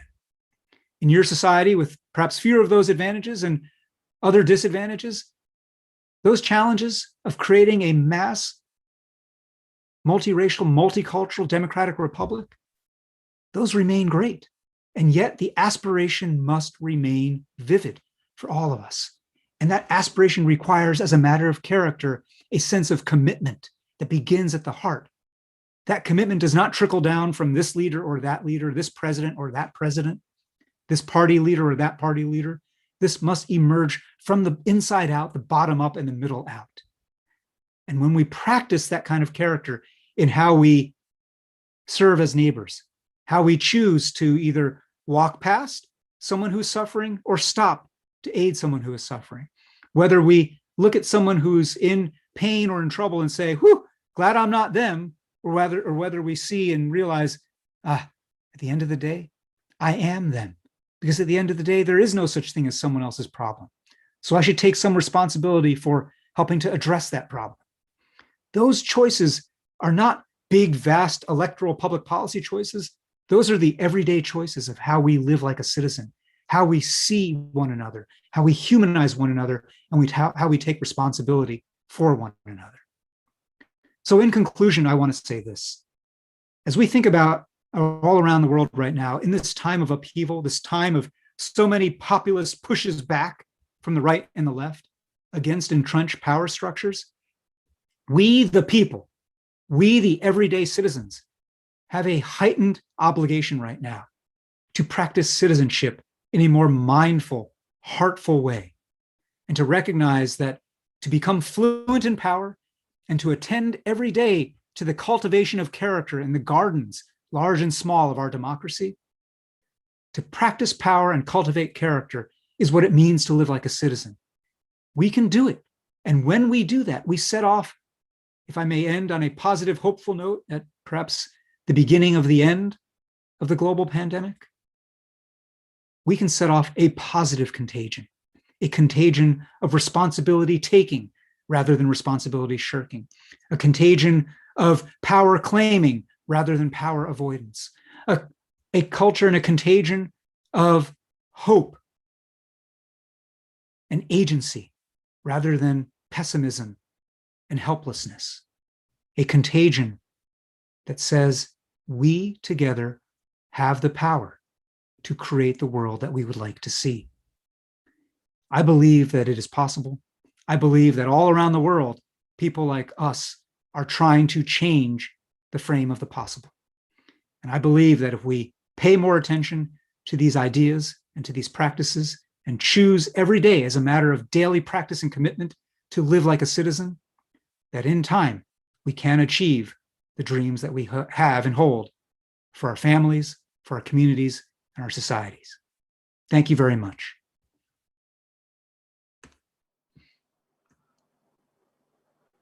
Thank you indeed, and welcome back. I believe we all have been more educated about the participatory and the powerful role of the citizen in our democracy. And particularly, I like how it started from Abiodun Bayewu, who explained to us about the Constitution and educated us on the role of the citizen, that's the office of the citizen in the Federal Republic, and how Eric Liu has taken it further in terms of giving us a deeper meaning about that powerful and participatory role. And on that note, I would like to invite us, to remind you about an ongoing exercise currently now in Nigeria, the continuous voters registration exercise, which started on June 28, 2021. If you do not have a permanent voter's card, this is your opportunity to register and to get empowered in the democratic process and governance of our country, Nigeria. Please visit cvr.inecnigeria.org to register and to begin the process of getting your permanent voter's card. I'd also like to invite you to please pen down your questions in the question section in the webinar. If you're watching us on YouTube, you can type it in the chat room. If you're watching us from the Zoom, then you can also type your questions in the question section in the Zoom panel. Now we move on to our next speaker, who is Dr. Adeleke Olusegun Piton. Dr. Adeleke Piton is a public health physician and seasoned health administrator. He's also an active community and political leader, known mostly for his positions as Lagos State's Commissioner for Health at the return of democracy in 1999, and then later on as Commissioner for Education from 2006 to 2007. He's currently Advisor for Africa at the International Hospitals Federation, IHF, in Geneva, Switzerland. And he's the first African to have been elected to the Governing Council of the IHF in Geneva, Switzerland. Dr. Piton, over to you, sir. Thank you. Morning, all. I thank the my colleagues, panelists, and all participants. I'll go straight to the point. I'm to speak on the role of government to the people, the government to the governed. And in doing this, I want to start off by making it clear that Almighty God himself, in his great wisdom, had ordained from time immemorial, from the very beginning, how governments are to govern. In fact, he has made it as a covenant, where he has put it in the Bible, which I will draw your attention to. What is expected of governments towards their people. He went further to make promises that if governments rule in line with the directives, they will be blessed as governments. The nations that they rule will also be blessed. In doing this, I want to draw your attention to Psalm 72. In Psalm 72, God has outlined 4 fundamental pillars of the roles of government to the people. The first, he mentioned security. He outlined security, provision of security. The second, he outlined a provision of a social safety net, particularly for the vulnerable, below which no person should be allowed to fall. Thirdly, he outlined access to righteousness and justice to all, especially the poor and needy. And fourthly, that governments must provide an enabling environment for all businesses, regardless of the levels, from those in the high hills to those at the seas, to those at the fields. They are there. And when I read through it quickly, you will get the point I'm saying. After which I will now cite examples of our experience when we were in government and how we followed this dictum of God. I read. It says, endow the king with your justice, O God, and the royal son with your righteousness. In saying this, king then and royal sons represent the presidents, governors, council chairmen, and their sons are the ministers, commissioners, and supervisory councillors, and all other advisors and civil servants and political appointees. He says, may he judge, that is, may the government judge their people in righteousness and the afflicted ones with justice. May the mountains bring prosperity to the people, the hills the fruit of righteousness. May he defend the afflicted among the people and save the children of the needy, that is, the vulnerable. In fact, may he crush, that is, may government crush the oppressor. Government must provide security, those who oppress the ordinary people. May he endure, may government endure as long as the sun and as long as the moon, through all generations. Government must be felt all over. May he be like rain falling on a mown field, like showers watering the earth, providing an enabling environment for all, whether you are a groundnut seller, farmer on the fields, or you are running your transportation, or you are an oil and gas magnate. Government must provide an enabling environment. In his days, may the righteous flourish and prosperity abound till the moon is no more. That is, once the man, the citizen is a honest man, government must ensure that he flourishes and he prospers. May government rule from sea to sea and from river to the ends of the earth. That is, their presence must be felt. And very importantly, and you note this, he says, may the desert tribes bow before him, and people's enemies should lick the dust. That is, government must ensure that marauders, whether they are from the desert or from the creeks or from anywhere, must be subdued in protection of the people. It further goes on, and this is important. It makes promises that if governments follow these injunctions they have stated and others below, he made promises that such governments and nations will be blessed and be assisted, both from within the country and from outside. He said, may the kings of Tarshish and of distant shores bring tribute to him, government. May the kings of Sheba and Seba present him gifts to assist in this governance, providing resources. In fact, may all kings bow down to him and all nations serve him. Will make that government and that nation so great that all others will bow down and respect that nation and the leadership. It further goes the injunction. He said, because the government should deliver the needy who cry out, the afflicted who have no one to help. Government should take pity on those who are weak and the needy and save the needy from death. We must provide security of life and property. It will rescue them from oppression and violence. And very importantly, precious should be the blood of the people in his sight, in the sight of government.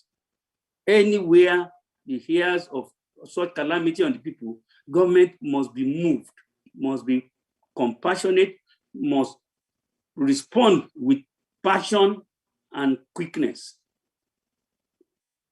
He says, long may he live. May gold from Sheba be given to him, of course. These are promises. And may people will forever pray for him. And people will bless government, such governments, all day long. And in such a nation, may grain abound throughout the land. Whether on the tops of the hills, the grains will sway, and such crops will flourish like Lebanon and thrive like the grass of the field all over. He now promises further that the name of such governments will endure forever and will continue for as long as the sun shines, and that all nations will be blessed through such a government, and they will call such a government a blessed one. Praise be to the Lord God, God of Israel, who alone does marvelous deeds. Praise be to his glorious name forever. May the whole earth be filled with his glory. Amen and amen. These are clear-cut injunctions of God from the very beginning to all governments. And I want to bring this forward to contemporary times of our experience when we were in government, especially along those 4 pillars. Because when we came in during our time, I'm happy they informed you at the outset of the current democracy we came in. We had this as our mandate or template to guide us. And regardless of whether we were Christians or Muslims, because we know these are clearly also, these injunctions are clearly outlined in Quran, that we must govern with this template. We therefore decided to approach the people along those lines. And I'm going to cite 2 examples, especially using security, health, education, the social sector, that is, justice, as well as business along those pillars. I will give you examples. Let me start, for instance, with health.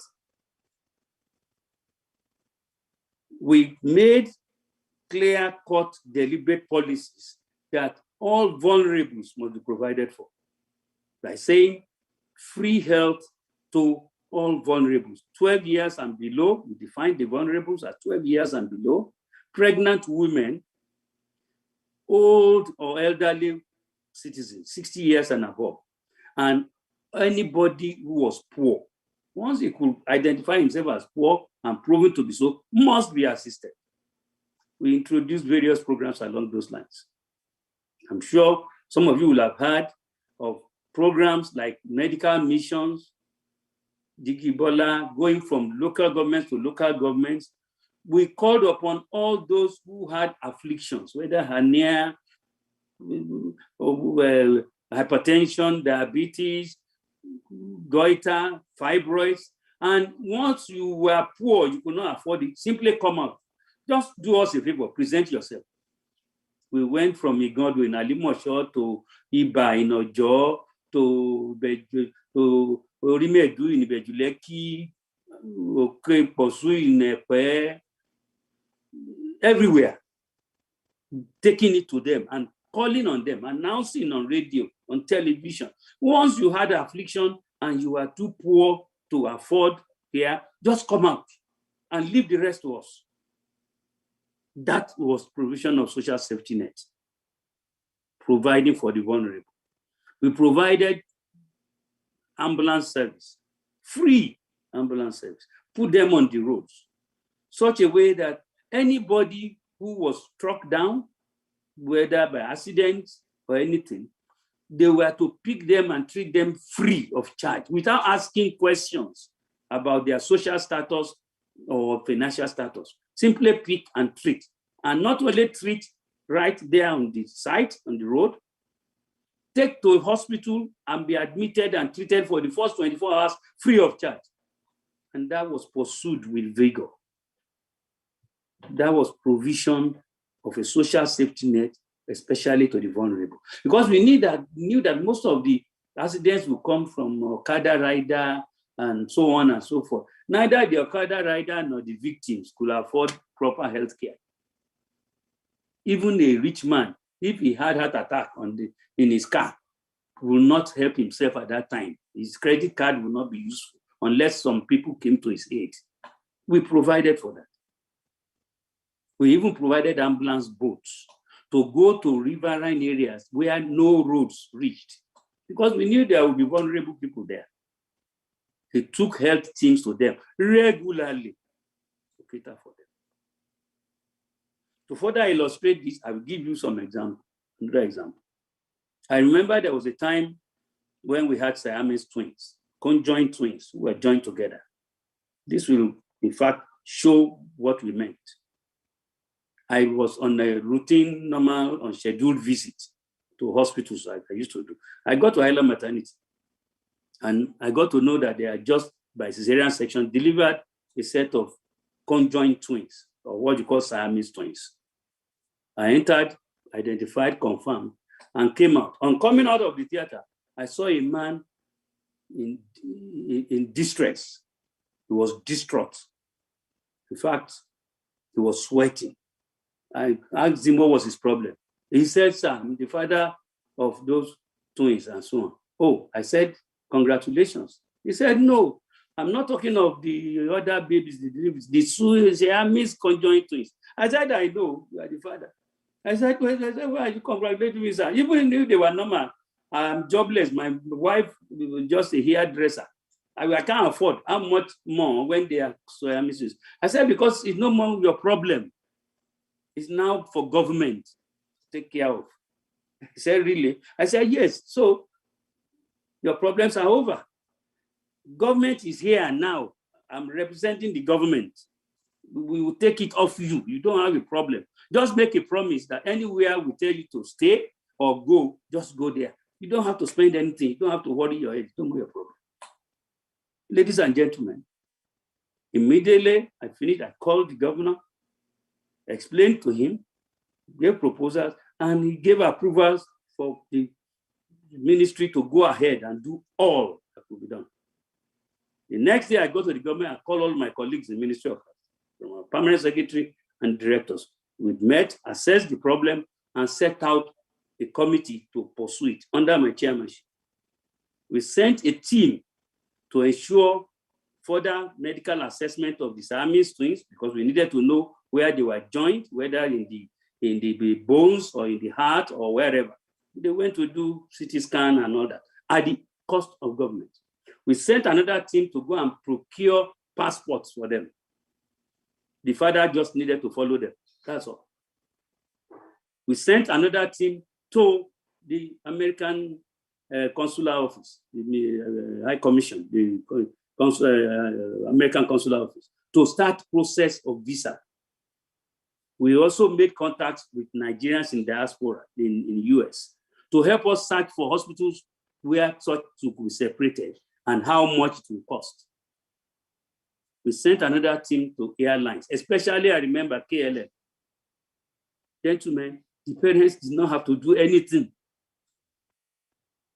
Lo and behold, while we were expecting that if the cost came from US, that it would be maybe $1 million or whatever, government will put down what it could, and that I, as the commissioner, with the parents and the relevant director in my ministry, we go on television and appeal to the people to assist, while we too will chip in our own personal efforts. We were sure that there would be help. Lo and behold, word came from afar that those children will be operated upon free of charge. Furthermore, Nigerians in diaspora living around that hospital offered to house the parents and accommodate and lodge them, feed them throughout, whether for 6 months or any, free of charge. KLM gave tickets free of charge. American embassy gave visa without payment. Lo and behold, the parents and the babies and an official went there. The babies were separated safely. They stayed and recuperated. And on return, they were welcomed. Government gave a 2-bedroom flat in Ogba Agege area, where they still live up to today. I'm sure they will be about 18 years old now. That is what governance is supposed to be. A social safety net for the vulnerable.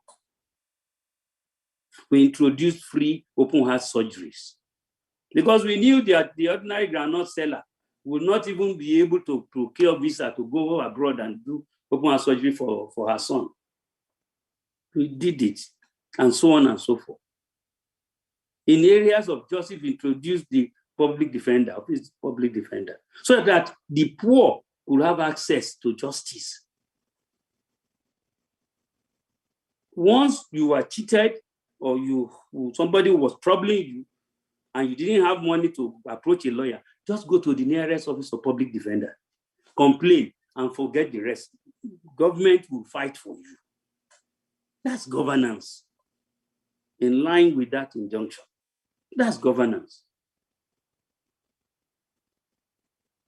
We also introduced various other things. Let me give you other examples of how help came from abroad. In our quest to do free health service, we wanted to be giving eyeglasses and so on to those who had poor vision, operating them for cataracts and so on. We came to the US for assistance. Walgreens in US donated 500,000 pairs of eyeglasses, free of charge, to our government, because they've been hearing of what we were doing. Remember in that Bible passage, they said the kings of Sheba and Seba will bring gifts, and they did.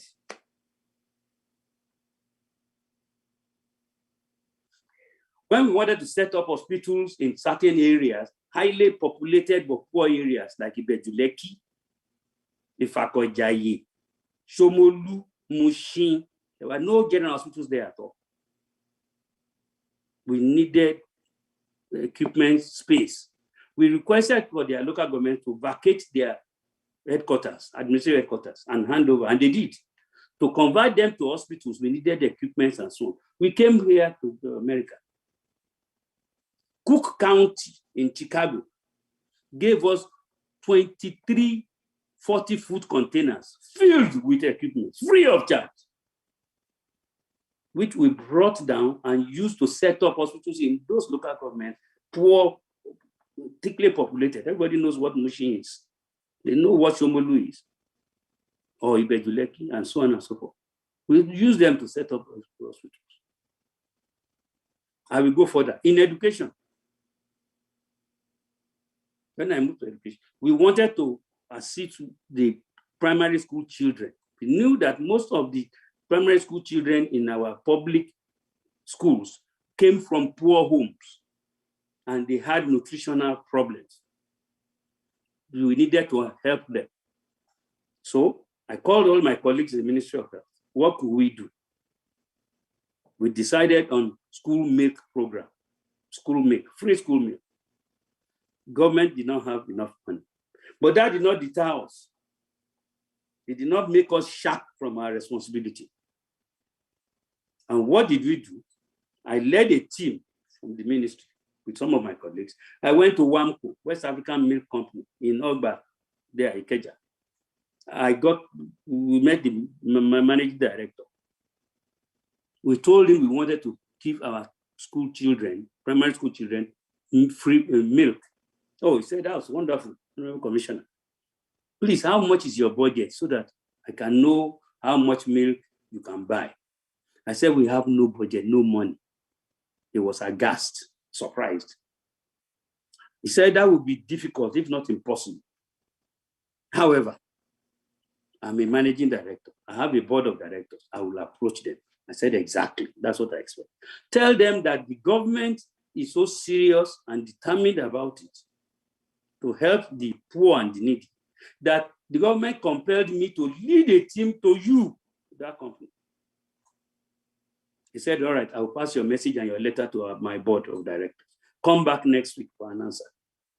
I left there, I went to Promasidor in Apapa, the makers of cowbell milk.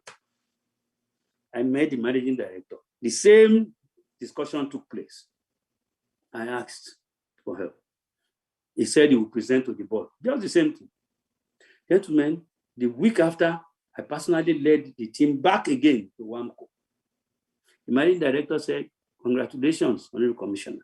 Tell your governor and government that the board said that because they have been hearing of the activities of government in helping the people, especially the poor, they too felt compelled to chip in their own bit.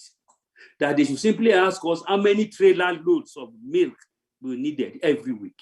We should simply tell them where they should deliver. I said, give me a letter to that effect. They did. I went to Promasidor, and exactly the same response. Ask, how many trailer loads did we need? And where do we deliver them for you? The kings of Tarshish will bring gifts. They will provide. Once they are sure that the government is facing the right direction, once they are sure the government means well, there are so many of such examples. It's Psalm 72. Psalm 72. Somebody is asking me what part of the Bible. It's Psalm 72. And I know there's a corresponding part in the Quran. I don't remember it often. So read it.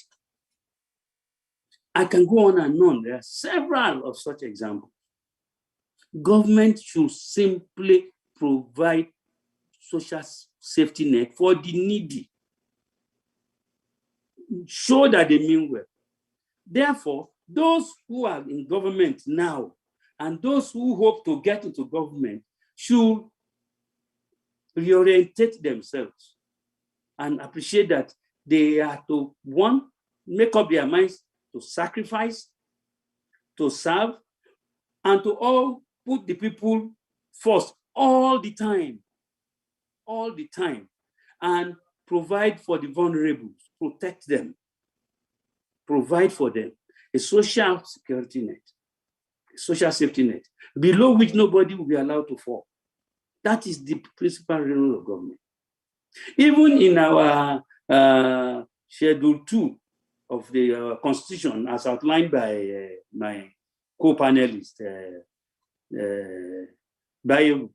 it's stated the same way. It's just that governments ignore that part. It's stated, it's clear. So it's not as if this has not been in existence from the beginning of time. It's been there. And I can go on and on. So governments should, those who are there now and those who are coming in, should get things straight. Be there for the people. Put the people first. Always. Don't think otherwise. With that, all will be well. And I remember at that time, RRS was created, Rapid Response Squad, to quickly move in and secure the people. Even the present Commissioner of Police in Lagos State now was one of the commanders of RRS then, I remember. Deliberately for security. There are so many things. Recently, the government relaunched the Jigibola concept, going around from local governments. That is how governance should be. You must focus on the people. You must be the protector, the defender of the needy. Their blood must be very precious in your hands. You must be passionately committed to service delivery. There are no two ways about it. No two ways.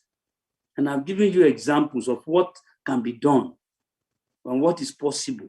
And the fact that the issue of there's no budget for it, the issue of there's no money, is not even an excuse, not an issue. Because if you make it clear, once government shows the people that it means well, help will come both from within and from outside. They will come. We have done it and we've tested it. It's real. He said, come and test this God and know it's real, it's true. I'm telling you it's real and it's true. We did it. I'm not talking about it in terms of personal achievement or anything, but in terms of saying that the words in that Bible are true. Just make sure you are genuine, you are truly devoted and committed, putting the people first all the time. A lot can be done. And once you provide enabling environment for everybody, business will flourish. And when we say business, as I said, whether the woman is just selling groundnuts by the roadside or has shop in Balogun or in Abuja, or is a transporter driving his Danfo or Modwe, or is driving his Keke Napep, Marwa, or is in oil and gas or a banker, everybody will flourish once you provide an enabling environment.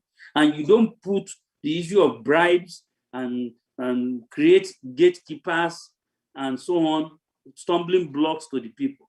You enable, you act as catalysts. You must see yourself as that. When you provide office of PPP, they should act more as facilitators, not just as regulators who hold them down. You should see them as those who want to assist you. Investment will flow in both from inside and from foreign lands. There are so many things that can be done, and they are possible, they've been done. So I want to make it clear to those who are in government now, and particularly those who are coming, that it doesn't need, it's not rocket science. It doesn't even need any heavy lecturing or sermon. It's clear. It's there in the Bible. We adopted it as our template, and we saw results. And assistance came, and virtually nothing was impossible. We could do almost anything. I will stop there now because I know time has been fast spent and there will be room for questions and answers. Thank you very much.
The Platform. The Platform Institute, an arm of the Platform Nigeria, will hold a masterclass on the political aspects of our citizenship. Topics include the democratization of power, how to set a political mandate, and understanding public office. Date, Saturday the 3rd of July. Time, 12 noon to 4 p.m. Facilitators include Eric Liu, former Deputy Assistant to President Bill Clinton for Domestic Policy at the White House, Abiodun Bayewu, Executive Director, Global Rights, and Dr. Leke Piton, former Commissioner of Health, Lagos State. To register, visit www.theplatformnigeria.org/institute. This event will be virtual only, and admission is free. The Platform Institute is powered by the Covenant Nation. The Platform. The Platform Institute, an arm of the Platform Nigeria, will hold a masterclass on the political aspects of our citizenship. Topics include the democratization of power, How to set a political mandate and understanding public office. Date, Saturday the 3rd of July. Time, 12 noon to 4 p.m. Facilitators include Eric Liu, former Deputy Assistant to President Bill Clinton for Domestic Policy at the White House, Abiodun Bayewu, Executive Director, Global Rights, and Dr. Leke Piton, former Commissioner of Health, Lagos State. To register, visit www.theplatformnigeria.org/institute. This event will be virtual only and admission is free. The Platform Institute. Okay, we can now go into the question and answer session. And we will start with a question to Ms. Abiodun Bayewu. And the question says, which one comes first? Is it the citizen obligation or demand of the right of the citizen? Did you get that? Well, I heard the question. I'm not quite sure what the person meant. Okay, let me try and rephrase it. I think it speaks to your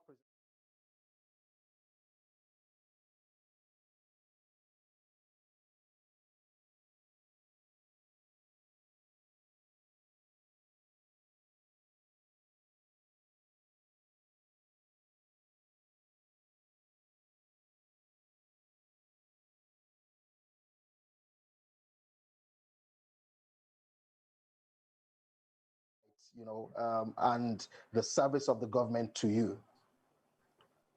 Well, it's both.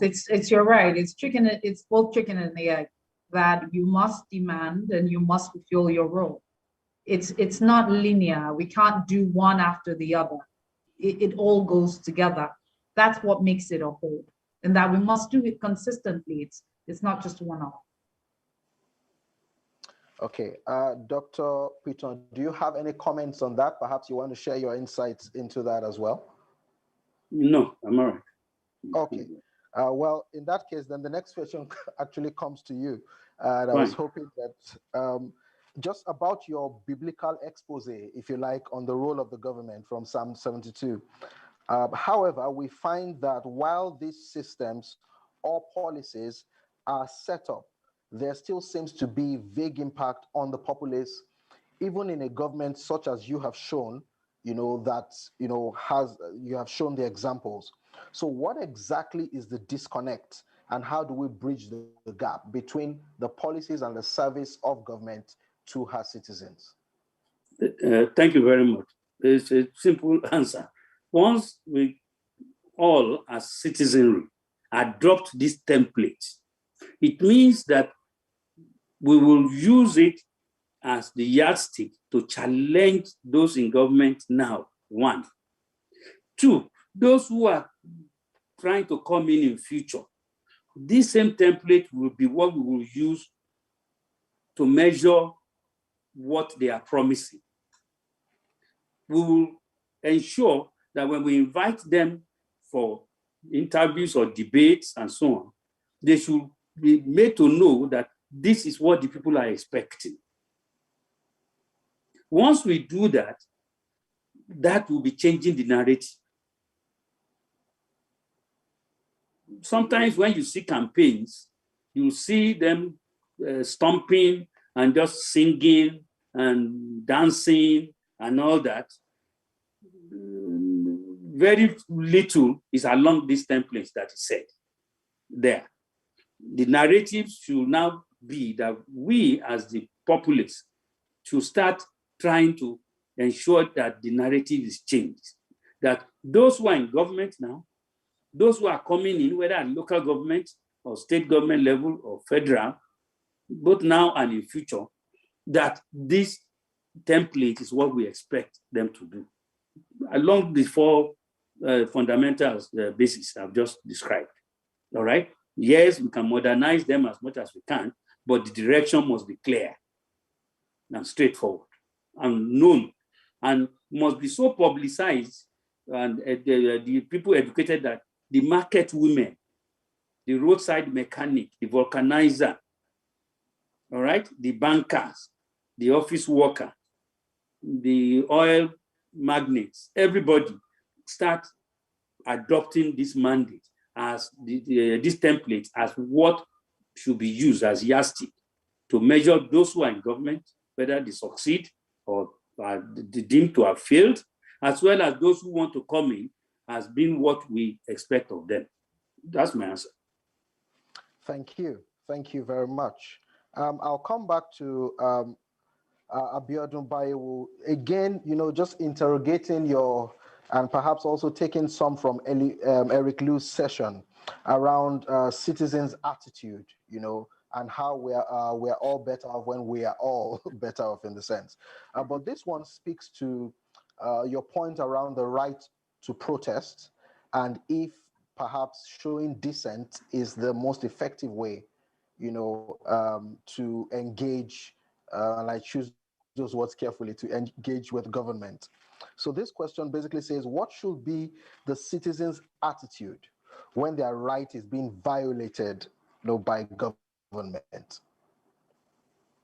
Okay, I'll go to the Constitution and our contract with the Constitution. It's that we're coming together as a people, and that we're coming together as a people for the common good. So I'm not just looking out for myself, I'm looking out for others as well. That's the Nigerian spirit. That's the spirit of the Constitution. Let's be clear. The Constitution means well for every Nigerian, and you can tell from the provisions that it's saying, this is what we aspire to be as a people. This is the standard of living, the standard of life that we deserve as a people, not just as individuals and as a people. And that when things aren't going that way, you all, whether things are going right or going wrong, there is a duty for you to be engaged in governance. So when things are going right, you get engaged in governance. When things are not going right, you get engaged in governance again. Now, in engaging in governance when things are not going right is what we call dissent. But that the language of dissent itself, that when you use the word dissent, that is often thought of in a negative sense. What you're dissenting against is the wrong interpretation of the Constitution or the non-fulfillment of the Constitution. And of course, there are many ways to dissent. There are many ways to dissent in what you do as an individual, as a citizen on a daily basis. Whether it is teaching others what the Constitution really says is a form of dissent, writing a petition, strategic litigation, mobilizing your community around an issue. Those are also forms of dissent against when the Constitution is not being fulfilled. I hope that helps. Yes, I think it is. And I hear you clearly. I like the point where you said when it's going right, you engage, and when it's not going right, you also engage. So it's actually the mode of engagement. So it's engagement, engagement, engagement. Although some may argue that, how effective or how impactful, have engagements been over time. But that's another question. We'll keep that while we come to Dr. Piton again. And, speaking about engagement, trying to take you on that.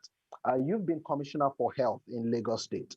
And, speaking to the health sector, Dr. Piton, there is for instance, the Patient's Bill of Rights when it comes to, your rights, your access to healthcare, in an emergency, or the right of a hospital to treat you.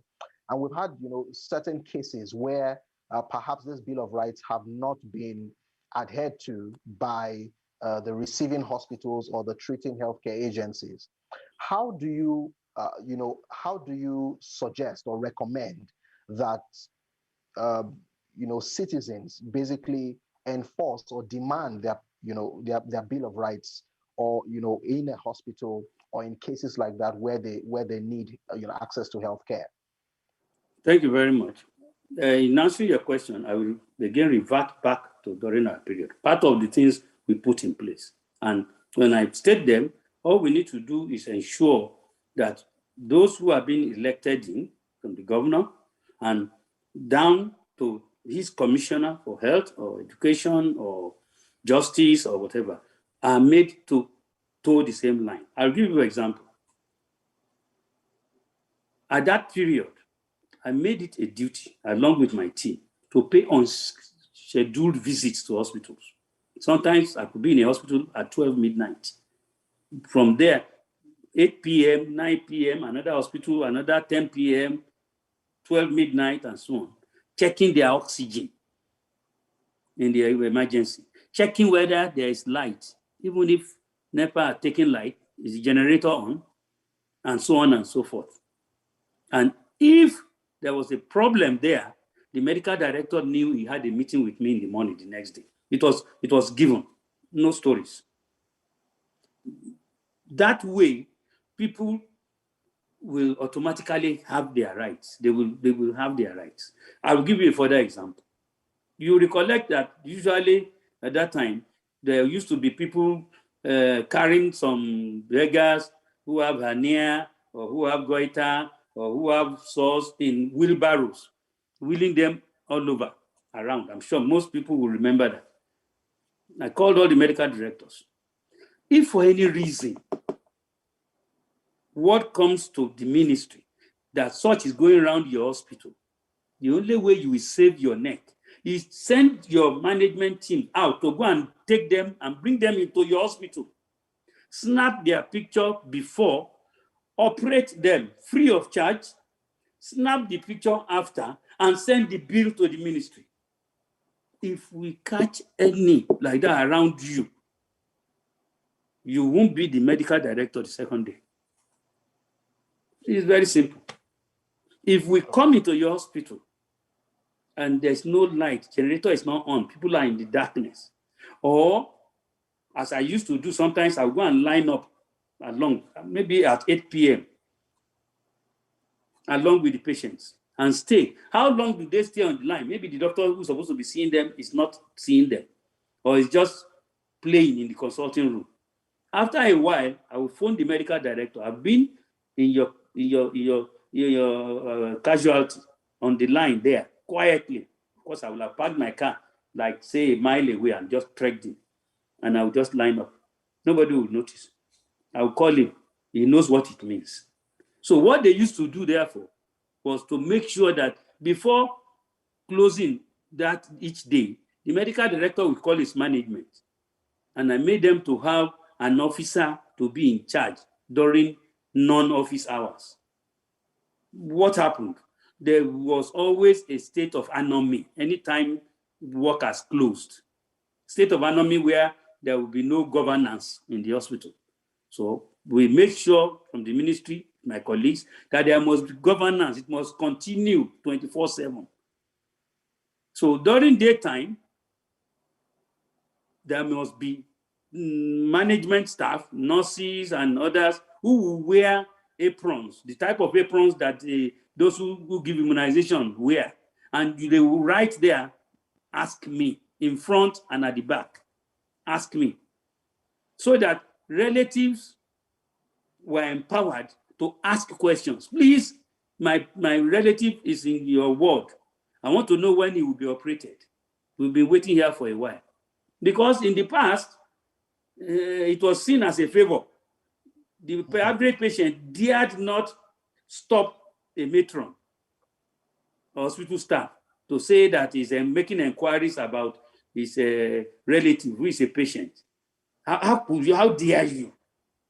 In fact, that will compound your problem.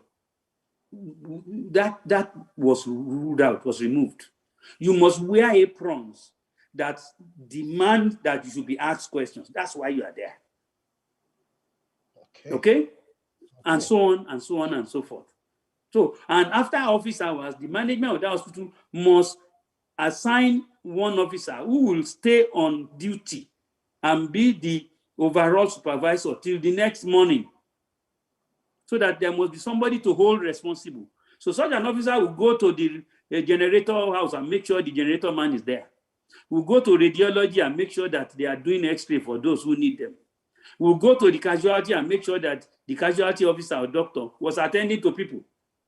We'll go around the wards and make sure that no patient was neglected. Because if there was a problem, both the supervising officer as well as the medical director will be in trouble. We went further, made a law through health sector reform that empowered the medical director, not just to be an administrative officer, but to be a chief executive and a chief accounting officer. We made a hospital to be a parastatal of government, where they had the power to run their own systems, to do, we gave them authority to incur expenditure, AIE, because we realized that health was an emergency thing, not a file matter. You couldn't rush a patient to a casualty gasping, and then the medical advisor says there's no oxygen because he has written application seeking for approval to get more oxygen. No, you have the power to buy oxygen right on your own. That's what made him a chief accounting officer. We are not treating files, we are treating human lives. And then we made them realize that patients are clients. They are not seeking favor, it's your duty. We also further went that nobody will need to pay for cards, because that's like consultation. Made them understand, the staff, that since your salaries are being paid by the taxpayers, they've paid consultation fee already in advance. Don't let people start saying they can't afford to pay for card fees, that's why they're not coming to hospital. No, consultation fee has been paid. If you are in private hospital, since government is not paying salaries of the doctor and nurses in private hospital, yes, a patient that goes to private hospital will pay consultation fee by paying for cards and so on. But in government hospital, you are already being paid salaries. And by the way, in healthcare, unlike in engineering, in healthcare, the major cost in healthcare is the personnel, not the infrastructure and equipment. No. In engineering, when you want to construct a building and so on, the major cost is in the materials. The personnel doesn't cost too much. But in healthcare, it's the other way around. So all those concepts and ideas must be entrenched, even in those who are there. That way, your question will easily be answered. Thank you. Thank you, Dr. Peter, and thank you for giving those examples. If I hear you, it's really about a system of policy implementation and then monitoring and evaluating it and ensuring that there's consequence management, in the case of violations. Thank you for that point. So you had the peculiar, if you like, the unique role of serving as a two-time commissioner, first as health and education. So let's take you on an education question, and this one speaks to the heart of the incessant strikes, that we've been having in Nigeria's tertiary education sector. The ASU strike, the SANU strikes, and the likes of them. And the question really is, just without making light of the matter, is there a better way for interest groups, to engage with government other than, strikes that disrupt, as we can see, the entire education system, and of course impacts on Nigeria's citizens? Thank you very much.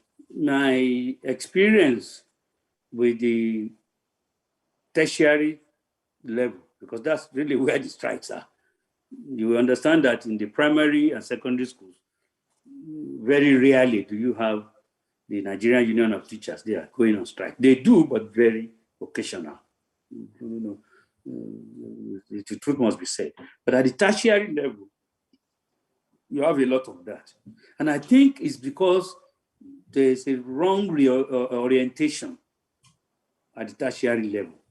And it's a carryover from the military, where the universities are seen as babies of government that must be fed, and rather than being encouraged and assisted to stand on their own. What I mean is this. Yes, government must fund, but the universities must be made clear, both from the Vice Chancellor as part of his mandate of getting appointed, and the Senate and the management, that they must make their lecturers to seek for sponsorship, both for research and how to make sure that the research is of value to the populace of society. I'll give you an example. in carbon technology. Research there to help Dunlop tires, for instance. There are so many areas. I'm just giving just one example there. 101 areas where universities could focus on research in certain areas that will be useful to industries. They will get funding. And government's funding will just be a small percentage. They must be made to be clear that that is the new narrative. If that happens, the issue of strike today, strike tomorrow will lessen. It's going to be a difficult turnaround, but then that is the direction that it has to go. All right? That the university system, starting from the vice chancellor, the faculty, the senate, and the faculties, must be made to understand that that is the focus. They must go all out to attract funding. It happens in the United States and in other places. Funding, both from private individuals who are rich and companies who will find such research useful. And some companies may even commission research that, look, in milk industry, we need something that will make our milk last longer, and so on, and so on, and so on. Or those who are growing cocoa and so on, Cocoa Industries Limited, we need some research to give answers to our problems. They just throw it at the university and it goes into research for that. After all, recently, some of our research scientists started working on COVID and brought up useful results and answers.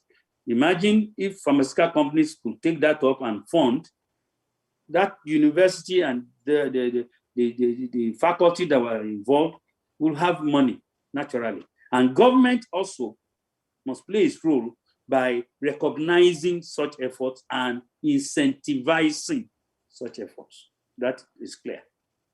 Thank you. Thank you. Thank you.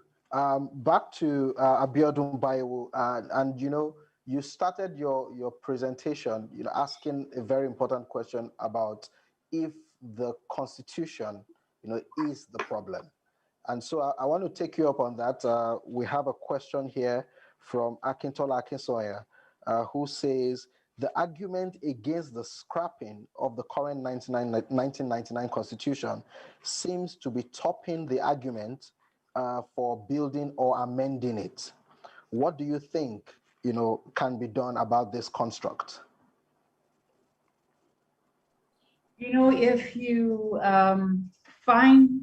try to find the fault in any document in the world, even the Bible, you will find it.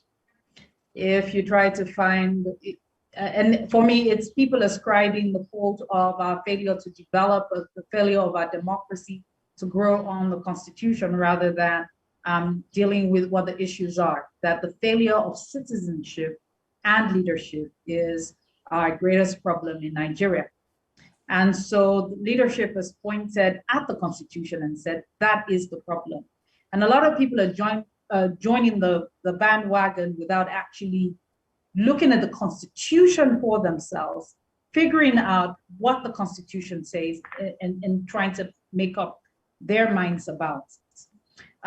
That said, majority will win the day. The loudest voices will decide if we keep this Constitution or not, if we amend it or if we just throw it out in full.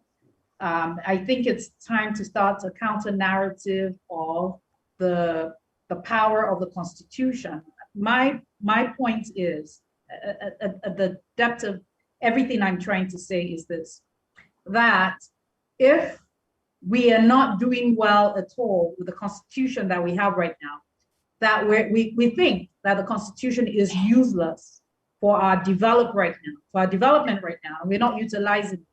What's the guarantee that we will utilize effectively a new Constitution? If you decide that the little you have is too little, that little will be taken from you and you will have nothing. But if you decide that what we have is something to start with, then more will be added to you and then you can grow it. But that's an argument that should be very public, and that should involve a lot more people. And as you will find, most Nigerians have absolutely no idea what the Constitution provides. Thank you, and thank you for answering it that way. In fact, I see your point there, and it's tied to what Eric Liu was trying to say, where he mentioned that those that do not have power, are basically those that think, that the power, is not with them, and so it's taken from them, in the sense. So thank you for that point. I think we're coming, just around the bend now to final closing remarks from our speakers. I'd like to invite Dr. Peter to please give his parting shots in this masterclass. And afterwards, Abiodun Bayewo will do same. And then we can take some next steps and round up. Thank you very much. Once again, I want to thank the organizers for this great opportunity to participate in this, and all participants. I want to say that we must change the narrative. As I've said, we must take the template from the Bible, as I've said, work on it and modernize it, and use it as something those who are in government and those who are aspiring to come in will focus on as their own Bible to work on, regardless of religion now. We are talking governance. Yes. So, and those who get in must understand that they must run the system with a hands-on approach. You don't just be a minister and sit in Abuja. But let me give you an example. If I were a minister of aviation, my office would be at Murtala Mohammed International Airport, because that is where the volume works of air traffic is. At least spend days, I'm just giving an example, spend some days physically there of the week. Just giving examples. As Commissioner for Education, make sure you visit the hospitals and let them not know when you will go, and set up a team to assist you. Because unless there is such enforcement, the people will not be protected. There must be enforcement. You must ensure that you make policies targeted at the people. For instance, we made a policy at that time that any child brought to hospital, the mother must be given a pack. What is in that pack? All the things the mother would have been running helter-skelter for, to make sure the baby was treated. Spirit, gloves, drip or infusion giving set, infusion there, plaster, all those. You'll be amazed. Those small, simple things are what the mother will have leave the baby and be running helter-skelter, or even going to relatives to beg for 500 naira, 2,000, and so on, to be able, before she comes back, the baby is dead. So we made it that the hospital must give a pack as a matter of right to the mother. Don't run anywhere. All we will need for your baby is in this pack. Take it free. Government pays for it. And we assess this. It was cheap money, very little money, believe me honestly. And it's still small money up till now. Governments must be made to toe such a line, put in place social safety net, and those in charge must be made to ensure enforcement. And it cuts across various strata, especially in the social sector. As for the economic sector, public-private partnership will take care of most of it. Just that the PPP offices should see themselves as facilitators, attracting investors, rather than acting as gatekeepers, keeping out investors indirectly. The governor must ensure that those we put in charge of the PPP office must be made to understand, must be reorientated, that they are more of facilitators rather than gatekeepers. That helps a great deal. Security also must be put in place. we now have an era of cameras all over the place. There's nobody who is committing crime who wants to be seen, who wants to be detected. Nobody wants to do that. So put cameras all over. Put a team in place to monitor the cameras at various places. It's not rocket science, because you know the criminal knows that once he commits, there will be a camera somewhere will pick him out, and they will connect the dots and link it to him. It may take some time, but they will eventually knock on his door and fish him out. Once that happens, most people will stop committing all those stupid crimes, and so on and so forth. Similar thing to Office of Public Defender should be there. It doesn't cost a fortune. Lawyers are already in every Ministry of Justice, in every state. They can set up all over so that people can know that even when you are poor, once you are cheated, just go there. They will protect you. They will fight for you. That's what the lawyers are there for. It's not for any other thing. Nobody's asking them to start drafting a new constitution or whatever. So my parting job is, let's change the narrative. Let's be clear about this template and make it what those who are there now and those who are coming in should use. Thank you very much. Thank you. Indeed, let us change the narrative and make clear that this template of the role and the service of government, can be used by those who are there now and those coming ahead. I'll turn it over to Abiodun Bayewu for your own patent shots. Okay, well, let me say that I invite everyone to own Nigeria. If you're a Nigerian citizen, I'm inviting you to own being Nigerian.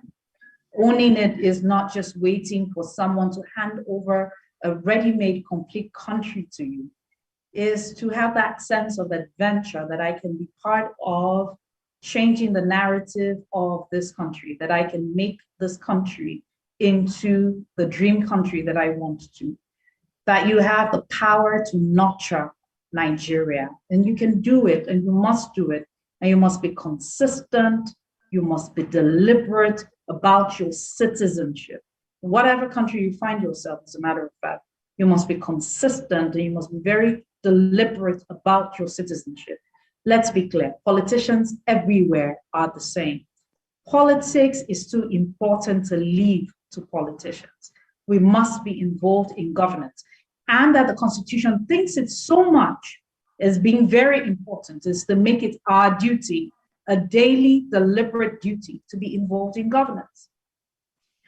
You must imbibe the ethics of what it means to be a Nigerian. The Constitution has said very clearly that we are a disciplined people of integrity, who believe in the dignity of labor, who believe in social justice, in religious tolerance, in self-reliance and patriotism. Say it to yourself and it becomes you. Remind people in government and remind fellow citizens that this is the promise we're making to one another. Now, making this promise is the Nigerian state is us. Making this promise to one another to work with discipline, with integrity, with dignity, with justice, with tolerance, with self-reliance. Those are the things that make us Nigerians. And that we must have the moral imagination to rebuild this country in a way that we as citizens want it to be. Which also means as citizens, we must begin to talk to ourselves. We must step to the plate if we're not satisfied with the way things are being run by politicians. Politics is not left to a certain class of people. If you develop moral imagination enough to lead, step to the plate, whether as your local government chairman, a councillor at the ward level, working in civil service, or whatever level of service, working in nonprofits as well, volunteering your time to build the Nigerian dream. Nothing is too small. Translate the Constitution into local languages or break it down in a way that everyone understands in pidgin English, in whatever form it might be. And the biggest question to ask yourself about molding the Nigerian dream is, if not you, who? If not now, when? Thank you. Thank you. Indeed, politics is too important to be left in the hands of politicians. We must engage in governance. If not you, who? If not when? Now. We need to have the moral imagination and the moral, empowerment to engage in the political process. And on that note, I'd like to thank you for staying with us and being engaged over the past 3 to 4 hours in this Politics 101 masterclass. The final question that I would like to answer is from a gentleman who basically asks Politics 101, what are the next steps? What are we going to do after this? What's going to happen?